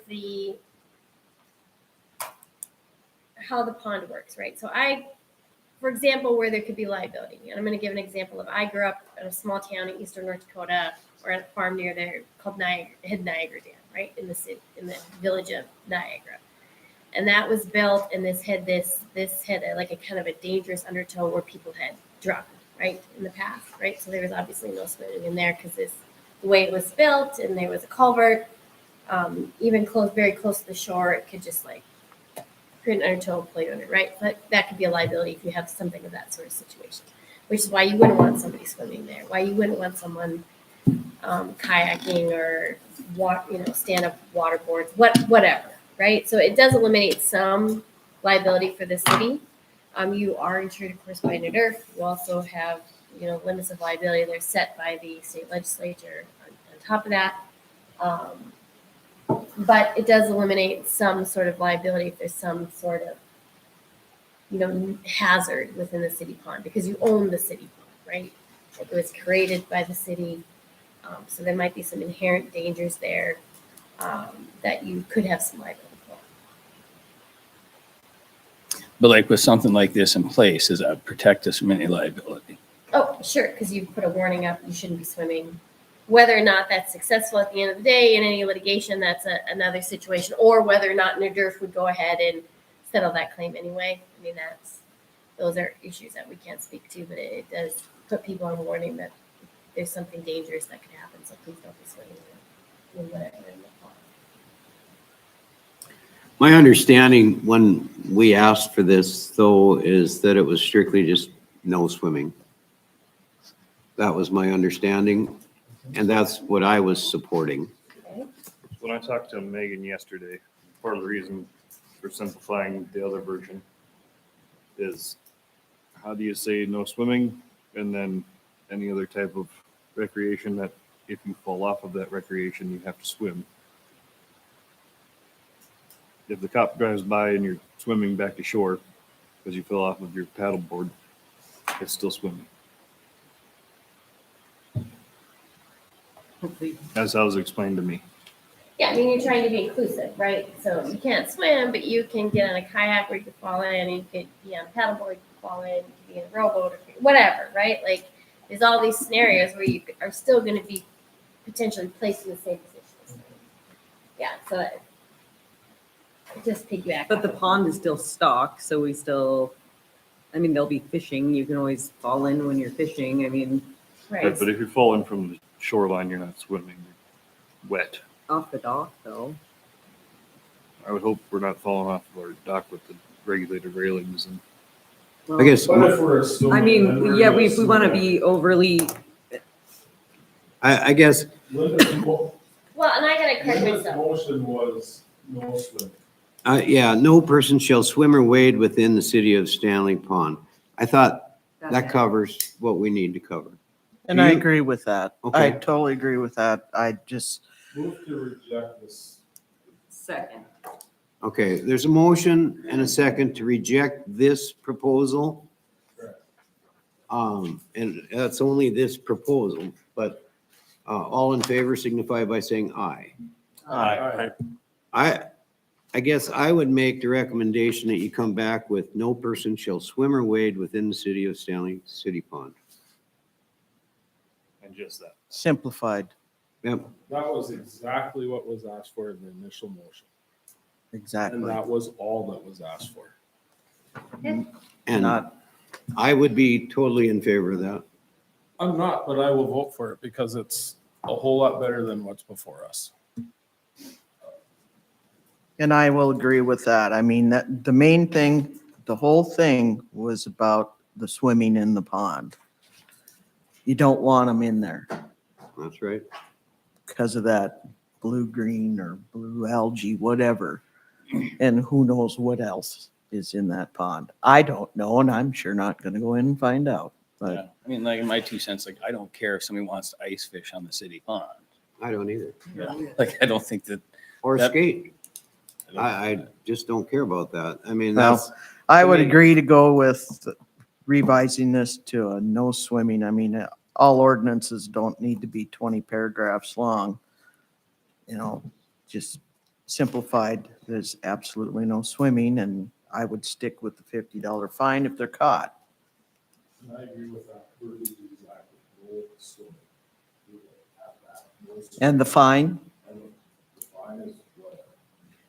so that's how I'd like to see it at the next meeting, so we can put this to bed finally. actually, we could put it to bed by telling her that tonight and Vote on, vote on that ordinance, right? Yeah, I mean, we can, this doesn't even, it's not an, there's Well, you have to nothing. have your first and second. Yeah, you Yeah. can first Yeah, and you second do. reading. It could be the first reading. I mean, do you want? This the- could be the first reading. Could be the first reading. Do you want the whereas for the safety and now therefore be it ordained, and then just that first sentence? I No mean- person shall swim or wade within the Stanley, just swim. Just swim. No person shall swim within the city of Stanley Pond. Effective date, take effect how many days after passage and approval by the city council? with the violation of $50 to be Yeah. included. Oh, yes, in a there. violation of this section shall be punished by fine only not to exceed $50. So the first paragraph, the second paragraph, the third paragraph would read, no person shall swim within the city of, within the Stanley City Pond. Violation of this section shall be punishable by a fine only not to exceed $50. Then have the effective date. Are we gonna keep the exception in there? I crossed it out. I thought it was supposed to be- If it's just swim. If it was just swimming, it wouldn't apply. Okay. Gotcha. I agree with that. Yep. I'd make a motion to approve the first reading. Second. Okay, there's a motion and a second to approve the first reading. Any discussion? All in favor? Okay. Ada? Lauren, No. Jesse, I, Ty, No. Linda, All right, George. Aye. Chad. No. Need a tie. It's a tie and Is it I min- vote Mayor. yay. So.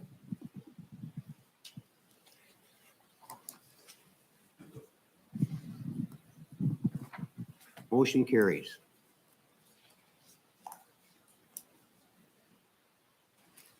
Okay, moving on. Mailbox ordinance.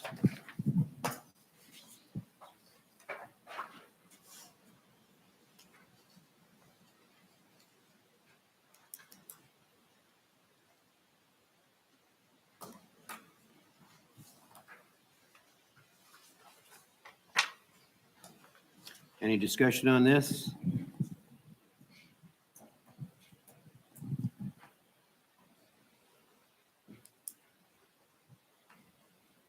How do you manage it without more ordinances? We have ordinances already that manage it. as is without needing one specific for mailboxes. And I pulled them. We have the obstructions, which is 3.0201. And then we have the encroachments, which is 3.0203, which eliminates anything that would be on that section. Our issue is that there's boxes on sidewalks and boxes on other people's property, right? I mean, anyone that's a hindrance to the sidewalk, we can use either one of these to have them remove it. And for the post office to say that we don't have an ordinance for it, well, we do have ordinances that state it can't be placed here. So they can't just decide it's gonna go here because we don't have one, because there's an ordinance that says that it's not. But it doesn't mean that we have to create more when we already have 2 other ones that say, nope, can't go right there. So people can walk, people can do what they want on the sidewalk. We would just need to actually enforce the ordinances that we already have, because we have, and this is just a minimum of 2. I bet if I spent longer in there, I could find more. These were just the 2 right off the hand that says that we can tell them they can't have it there. Amanda? Okay, so if what you're saying, I just want to make sure I'm clear, then I should send out letters telling people that they need to move their mailboxes off of the designated places that the mail carriers are telling them to put it. So then they don't get mail at their houses as they've requested. I just want to make sure, because the amount of backlash that this is going to create is going to be astronomical. If I start enforcing those 2 sections of the ordinance that you talked about, it's going to be bad. One, because we don't have boulevards on all of our streets. So you have to put it on the sidewalk. That's going to be the first thing that they say. And it's been that way for years.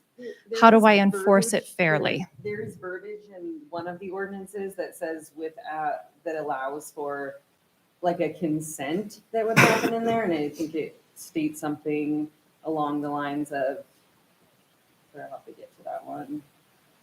Except as may be specified by ordinance or by the city engineer or commissioner of streets and public improvements. So right there would be as simple as saying, if this one's too big, if you can use this instead in that spot. So it clearly states in RD 3.0201, which is the obstructions, where we can turn around and say, it's too big, you're eating up too much space. If you do want to get mail here, change it to this. Because Okay. there is no other spot for them to put it. So you either have to compromise with people and say you can have a smaller one.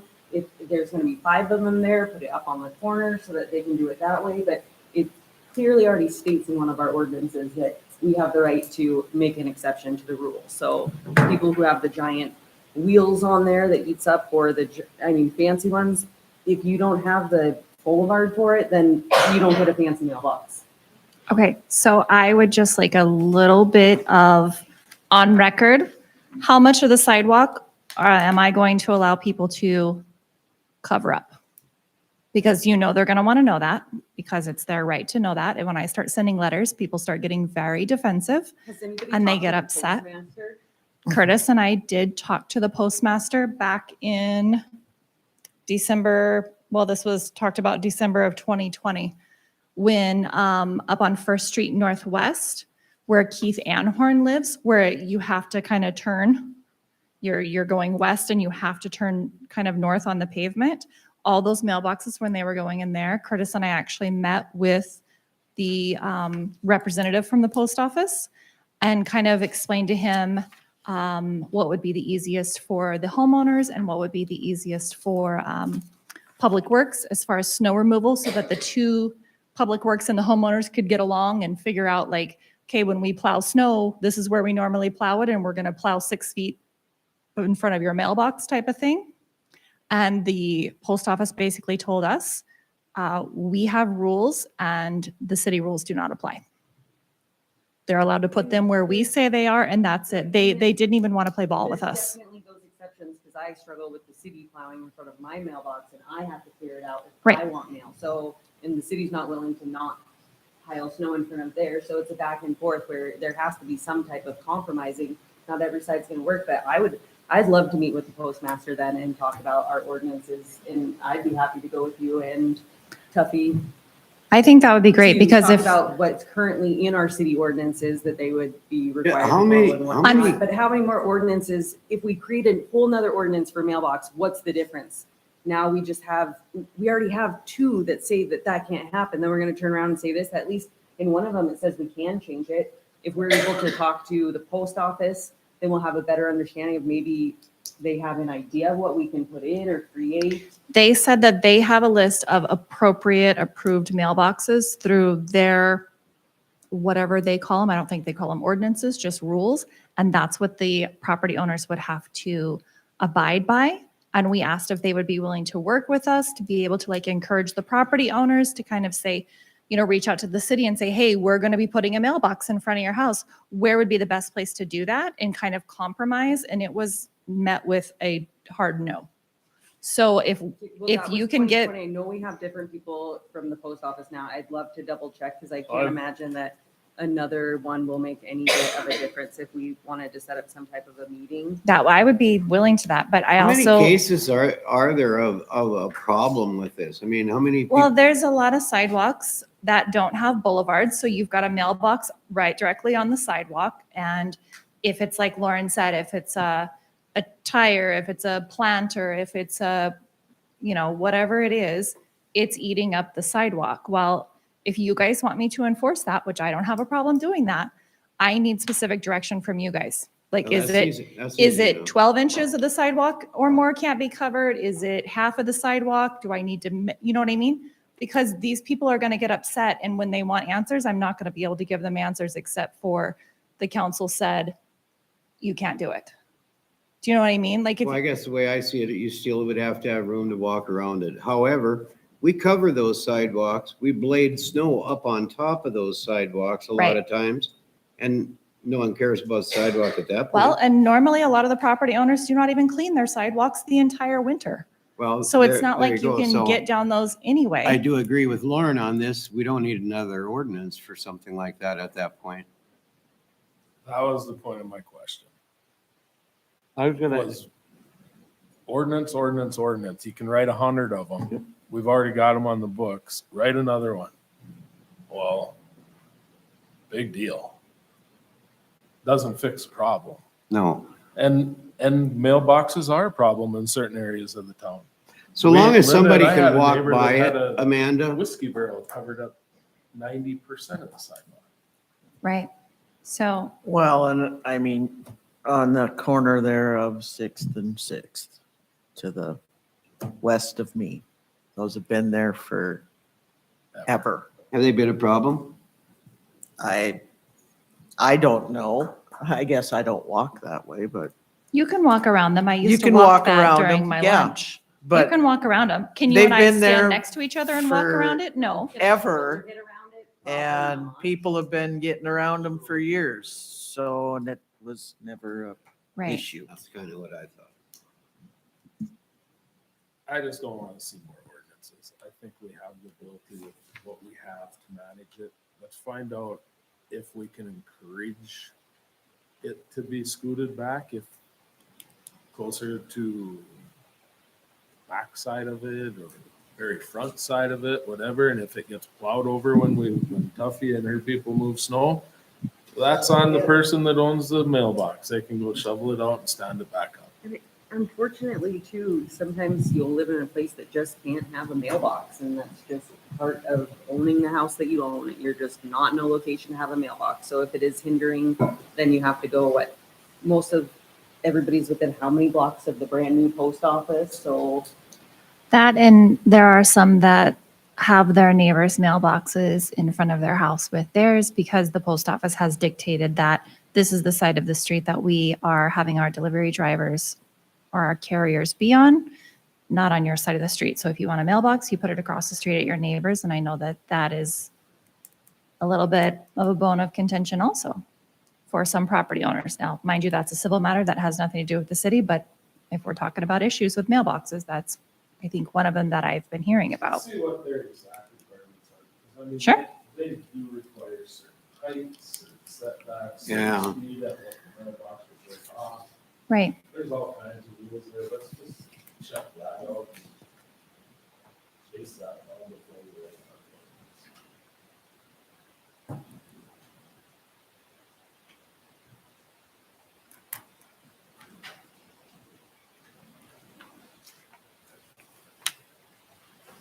Okay, any more discussion on mailboxes?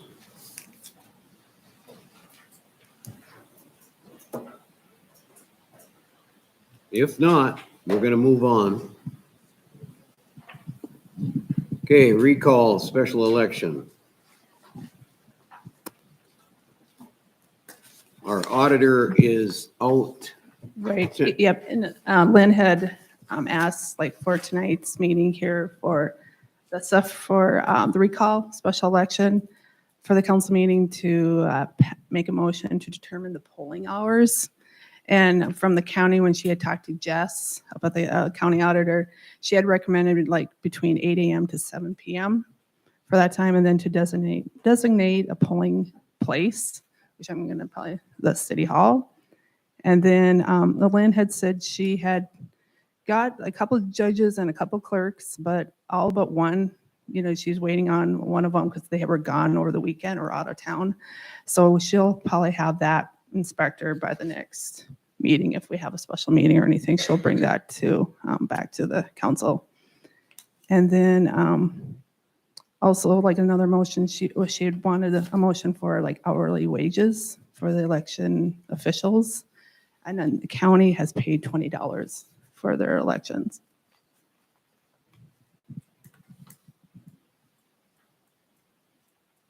Motion to set the polling place at City Hall with an open time of 7 p.m. to 8 a.m. 7 a.m. to 8 p.m. 8 a.m. to 7 7 p.m. a.m. or 8 a.m. 8 a.m. to 7 p.m. Well, I'm just going to look at that here, 7, it says 7 a.m. Because it has to have been on, and it must remain open until 7 and goes no later than 5. So there's no reason that it can't be. Polling hours from 8 a.m. till 8 a.m.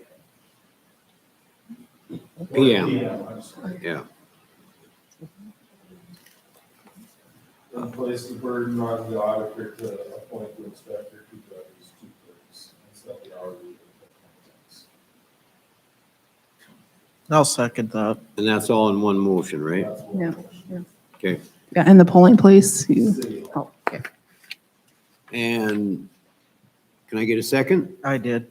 Oh, Linda, second. All in favor signify by saying aye. Aye. Same sign opposed, motion carried. Ada, did you need anything else on that? Okay. Special event liquor license, okay. From, it looks like it's from Kim Reynolds. For the 5-spot bar. It's for the wrestling club. And it would be a gun raffle for Stanley's Wrestling Club. Second. Okay. Somebody second it? Jeff, you know. Okay, a motion and a second. All in favor signify by saying aye. Aye. Same sign opposed. Motion carried. Okay, we've got other applications for permits here for Prairie Rose Golf Club, Faith Lutheran Church, American Lutheran, yeah, Bethlehem. yep. Montreal Bethel Home Auxiliary, and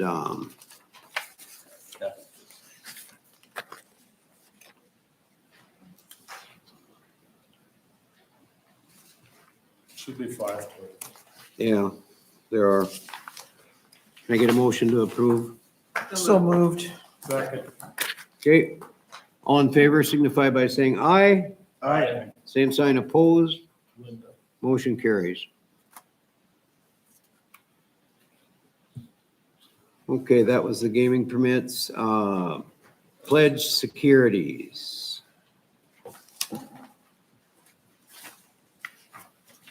That's what I was looking for. We just need a motion to approve these. Yeah. It's Yeah. just procedural. Yeah, I'll this make is a like motion. for once, Lynn was mentioning that for pledged securities, it's a couple times a year. And we just need a motion to approve. Yeah. Oh, so moved. Second. Okay, motion and a second's been made. All in favor signify by saying aye. Aye. Same sign opposed. Okay, motion carries. Next item on the agenda is resignation of Brady Odness. No. No, No, that's Kelly Evans. Kelly Evenson. Huh? Kelly Evenson. Oh, why did I think? Okay,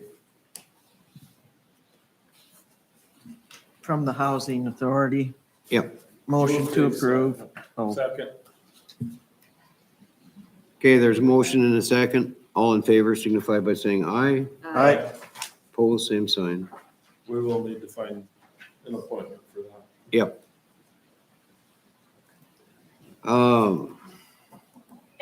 Police report. He didn't go to sleep back there, did he? I think he's on a call. Oh. We can skip by it and go to Public Works report first, Chad. Tuffy's got her stuff here. Yep.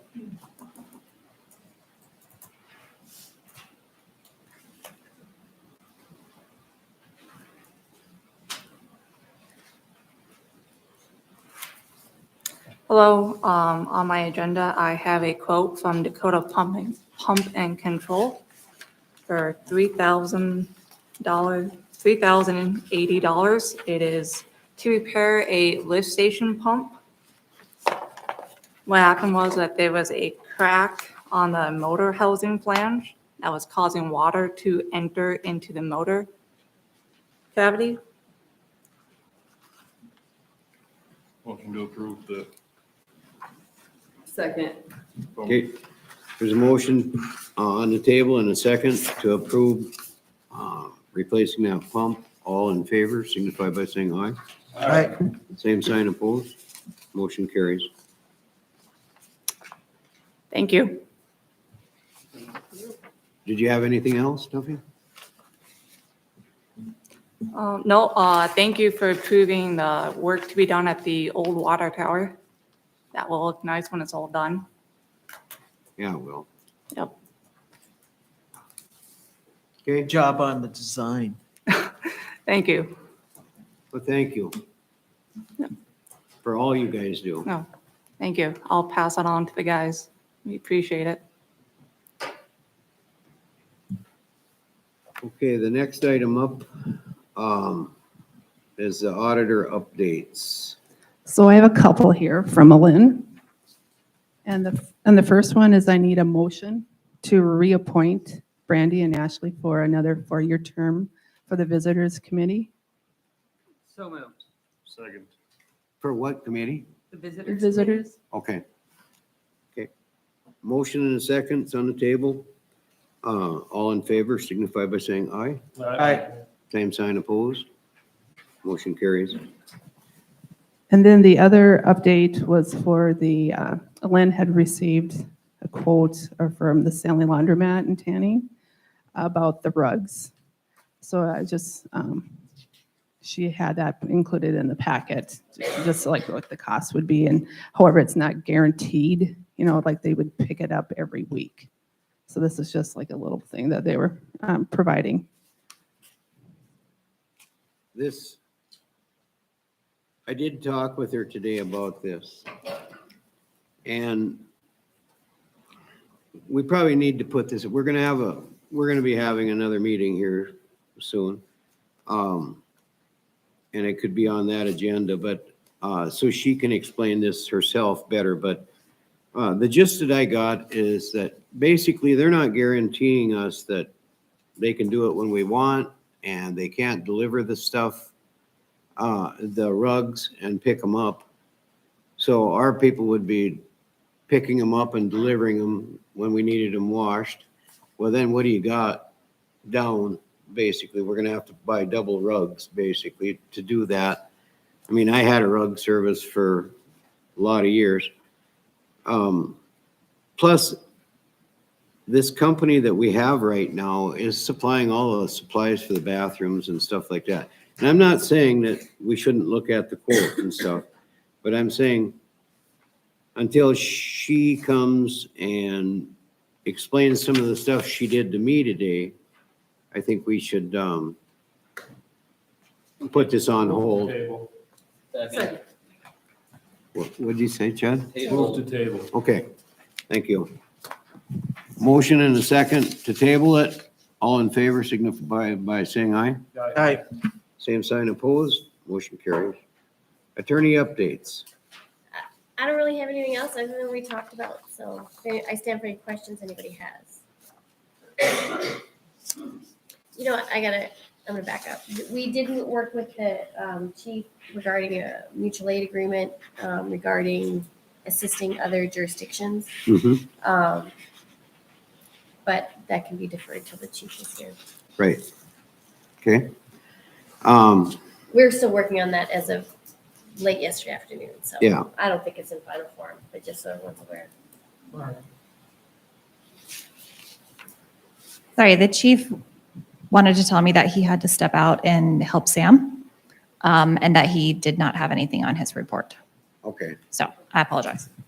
All right, well, he'll have an opportunity later on. Let's move to council concerns. Lauren?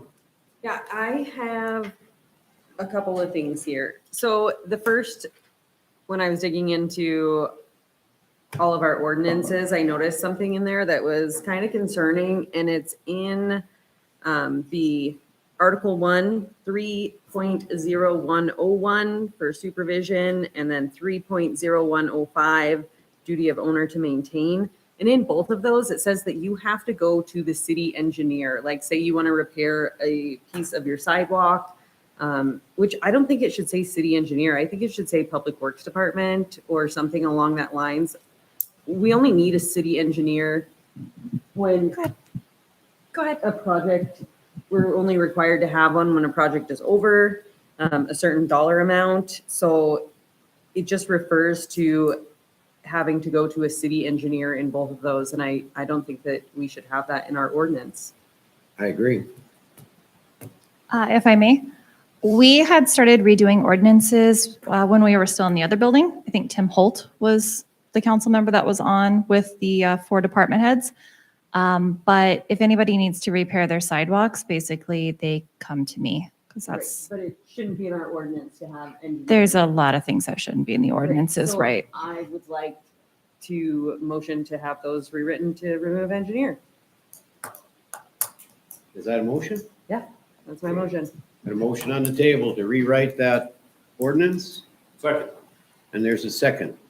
All in favor signify by saying aye. Aye. All opposed, same sign.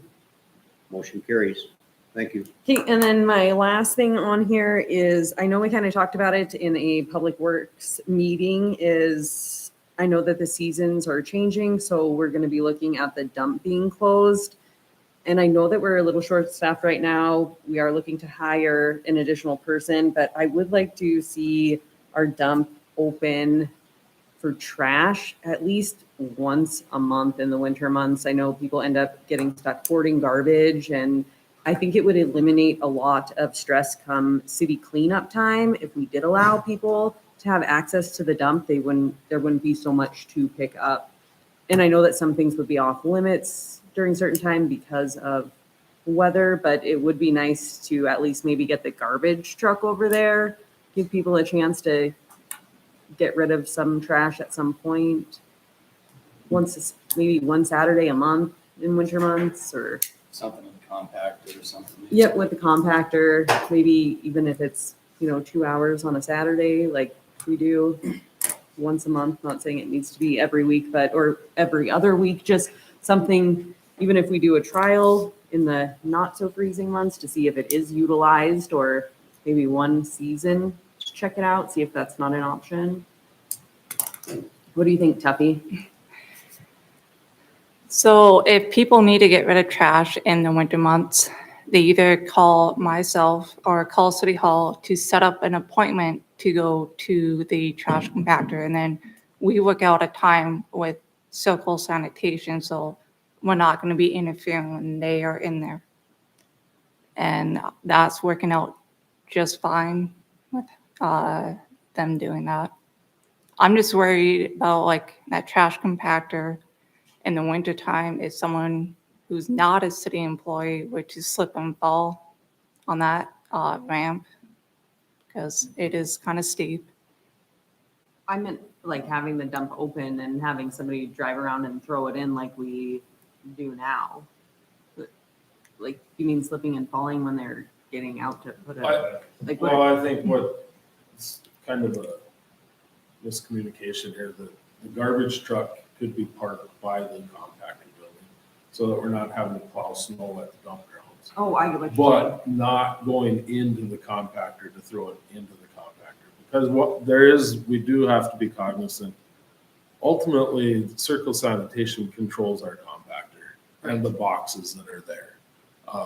The trash for the city of Stanley, they figure out what they need just through averages. So we do have to be in communication with them to know, is there room? Because our garbage truck does need to be dumped into that compactor when it's full, or when Yes. in the winter, it can't be left half full. So like that Saturday morning, whatever's put in there has to be put into the compactor that day, so it doesn't end up being a giant frozen block that we can't get out of the garbage truck. So, I mean, I agree, sorry Tuffy, but I do agree with Lauren. I talked to Curtis last year and it didn't go anywhere, or a year and a half ago, that I would like to see a 2-hour, one Saturday a month and just see, is it used? Because I know I can call you and you guys are great. You set up, yep, we can go. But the problem I have with that is not everybody knows that. And I really hesitate to put that in the newspaper. Just call City Hall or call Tuffy to set up a time. And it makes a big difference. I'm not gonna call if I have 2 bags of trash that have been sitting in my garage that don't have it versus, hey, they're open, I'm gonna clear this out, where it would give a lot of people that opportunity to do that. Some people will call with 2 bags. Or a little grocery bag That's- full, so That's the part that causes me a little concern, is them calling constantly. Yeah, Right. and they will. But if we did at least do a test trial, would you reach out to Circle Sanitation and see if that's an option to do in the winter months? Yeah, I can talk to them and bring something up by the next month and just see what they say. Is that gonna include then like appliances and things like that as well then? I would say probably not, because appliances would have to go to the metal pile at the landfill. Yeah. It's just mainly like, What can be in House. the garbage truck? yep, Yeah. Start there. Okay, And I think that's gonna have to be pretty specific if we're gonna advertise it in the paper. yeah. Very specific. And I mean, that's easily managed at the time, if they pull up and they've got a deep freeze and pretty simple, no Landfill no stuff? metal. they just say, hey, sorry, we're not accepting that. This is garbage truck only and trash. You'll have to wait or find somewhere else to. Yep, Mhm. I mean, you can put it in the paper, no metal.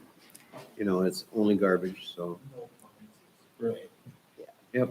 Yep, just And that general could be that trash. appointment, then they can call you on that one-off deal like that.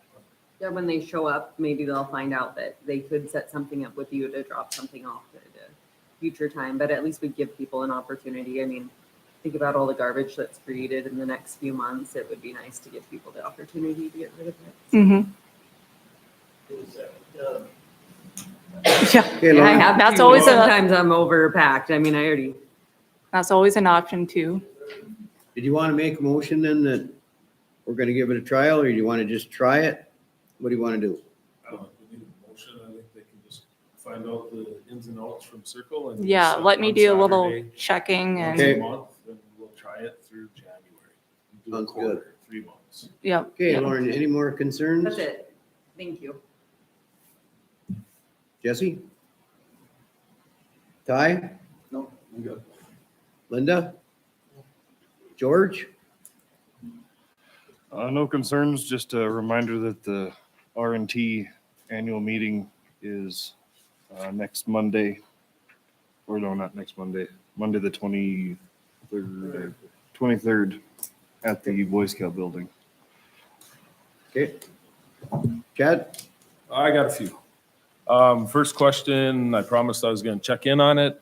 building code book, has that been handed over and you have the ability to start working on it? So I was given the notes and the recordings on Thursday, which would have been, 5 days ago. Okay. So I have not been able to with our agendas and such, and then this week being busy so far, I'm hoping to be able to get into it later this week. No worries. That's all I wanted to know, is just to make sure that the handoff's been made and we can start moving forward with it. It was on Thursday. Thank you. Okay. The next question I've got is, I believe that we are still pumping a septic tank at the Nelson residence. And something needs to be done. We can't just keep doing that. Why not? So I did check into that, and Curtis did talk to Scott. And December of 20 or 21, whenever Jeanette moved into the assisted living, it was stopped getting jetted. So that's currently not getting jetted right now. Okay, perfect. All right, the next thing I got on my list is forced sewer main at the golf course addition on the north, on the townhomes up there. For the last 3 years, it's froze. 3+ years it has. And we pay septic service to pump the lift station how many times a week? At least once a week. I feel we're obligated to supply the correct sewer system out there. What we currently have right now is obviously buried too shallow and it's not functioning correctly. So from December-ish, January. Whenever the hard freeze Till comes. May, we've been pumping the lift station every week. There was a contract initially made to fix that line, to bury it deeper, or well, not bury it deeper, but insulate over the top of that line. What was the dollar amount on that contract, just for? I don't recall, but it was a guess as to where it was freezing. And last winter, we proved that it wasn't freezing there. It's freezing from the lift station going west within the first couple hundred feet. They tried to jet it and it stopped within 200 feet. So our problem is immediately at the lift station and it's too shallow. We think that line's buried around 5 feet deep.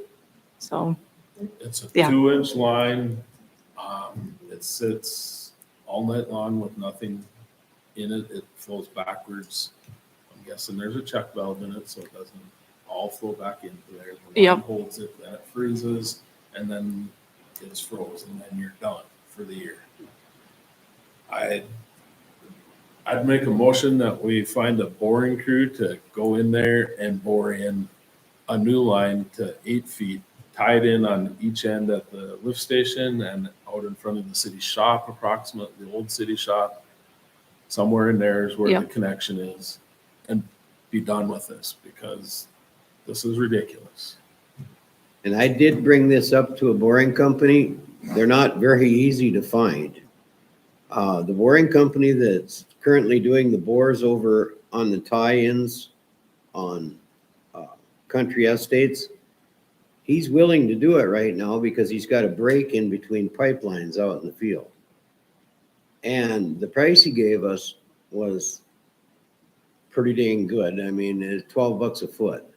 Okay. And for this 2-inch bore, and I mean, that's a good price. I mean, typical prices are usually up closer to 20. You know, so That's for the bore only. that's just for the bore, that's not for the pipe. And corporations and then pay somebody to tie it Yeah. You gotta tie it in, you gotta buy the pipe, but, Well, we can't pump it forever though, so we do have to do something. well, it's a problem that needs to be addressed. It's gotta get fixed because Motion to accept the $12 per foot boring bid. I didn't hear that. Motion to accept the $12 per foot boring bid. Okay. We have a specific bid though, I mean, like. He hasn't written it down on paper, but I'll have him do that if you want that.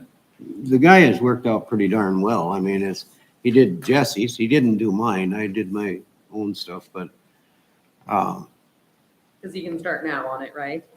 he figured he could probably do that next week, so, you know, hopefully we could get lined up to have him do that.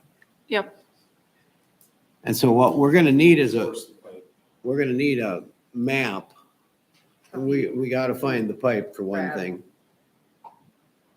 But we also need, Time to do the pipe, price of the pipe and somebody to tie in the ends.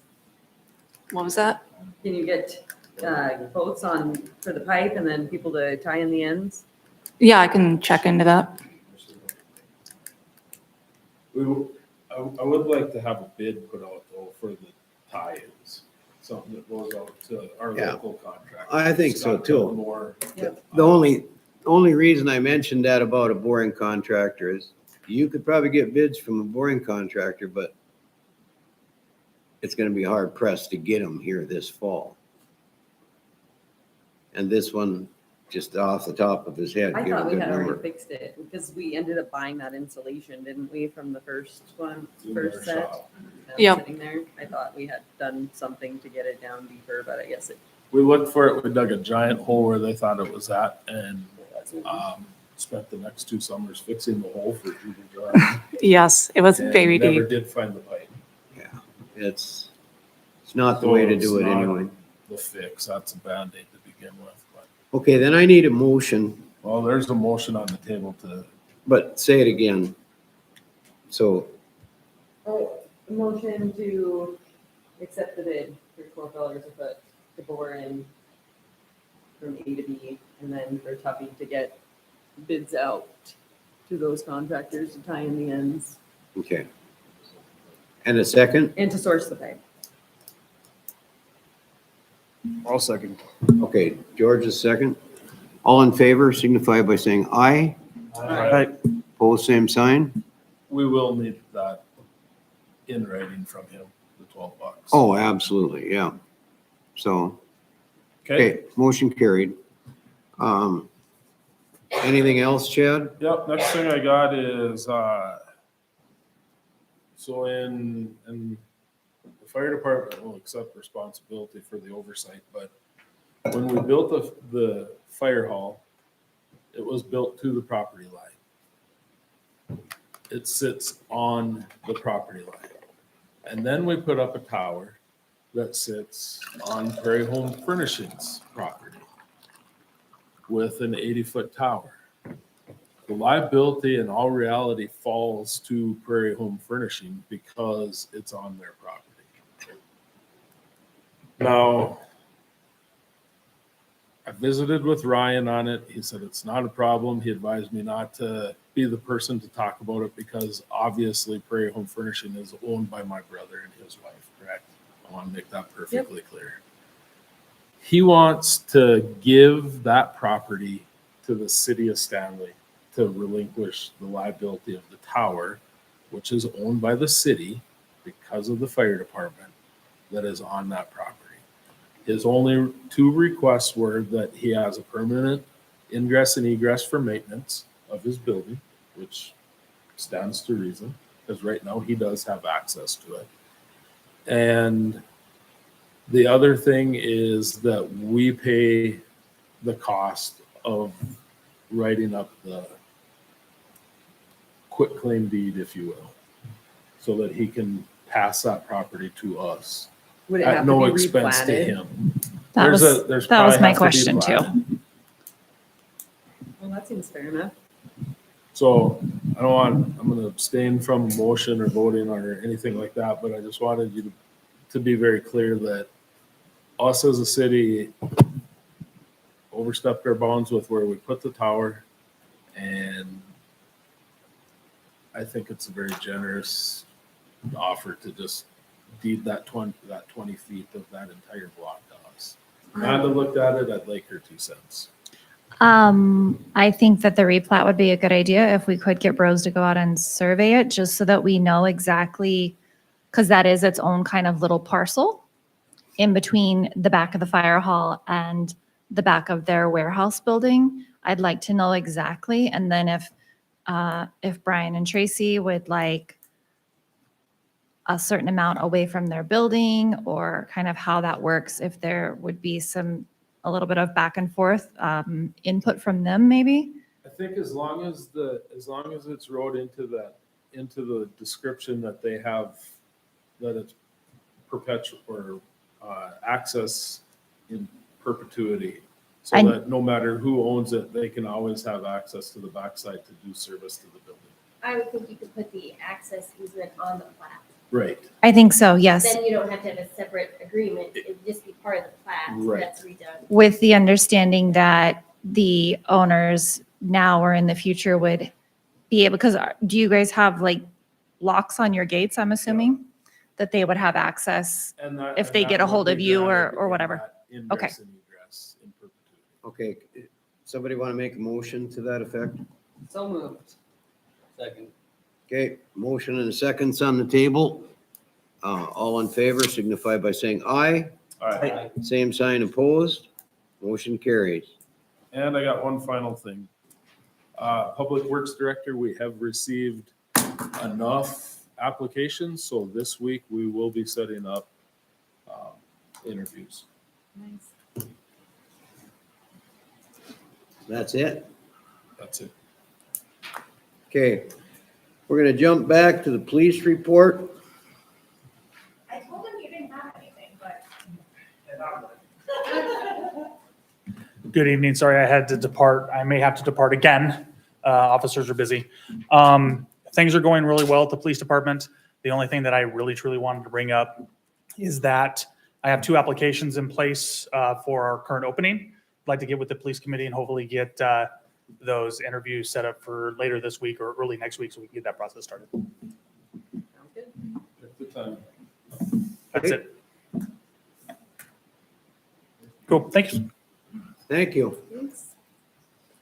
Judges report. Has everybody seen, Motion to approve. okay, Second. got a motion to approve? Second by George. All in favor signify by saying aye. Aye. Same sign opposed. Okay, the bills. Has everybody had a chance to look over the bills? I do have a couple of questions on this Hampton Inn and Suites for October 15th through November 16th. Kevin? Yeah, We that have is to actually prepay? for. No, that was an invoice for Officer Derek Marsh. He's going to be going down there for Bismarck for training. If you want to speak more to it, Kevin? So we have For to the- prepay for the motel now? I'm sorry, what was the question? I totally missed that part. Well, I see it's October 15th through November Okay. 16th. So we have to prepay? So what ended up happening is because the academy is closed down, everything is being done online. And except for 5 weeks that they are mandating people to come to the academy. And during that stay, they have to stay at a hotel. They got a massive discount. I think it comes out to $40 per attendee instead of the $84 for state rate, because the academy isn't making them share rooms. They're still doing room inspections.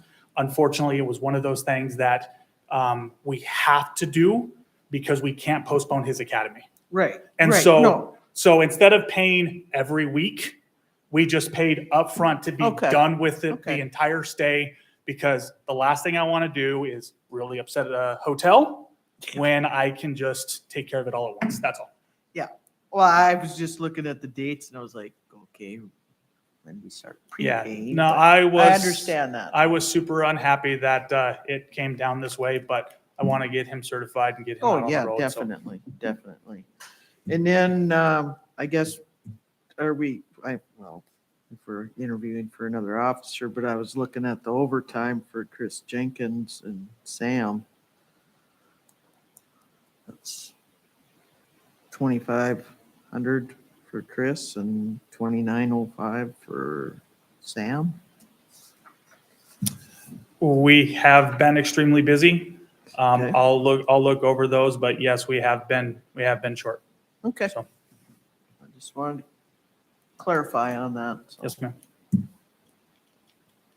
And I also have a question on the bills on the asphalt patching, $42,062. Is that the whole bill?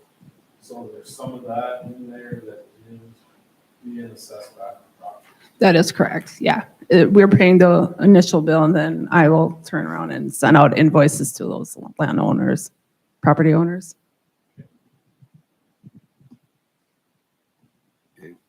Motion to approve. Okay, motion on the table and a second. All in favor signify by saying aye. Aye. Opposed, same sign. Can I get a motion to adjourn? Second. All in favor signify by saying aye. Opposed, same sign. We are adjourned.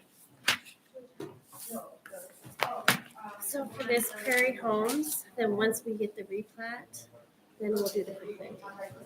Chief, you will have something here for, Awesome. And then I will get the purchase agreements as we finalize to, how long till Lynn, who should we email those to with Lynn?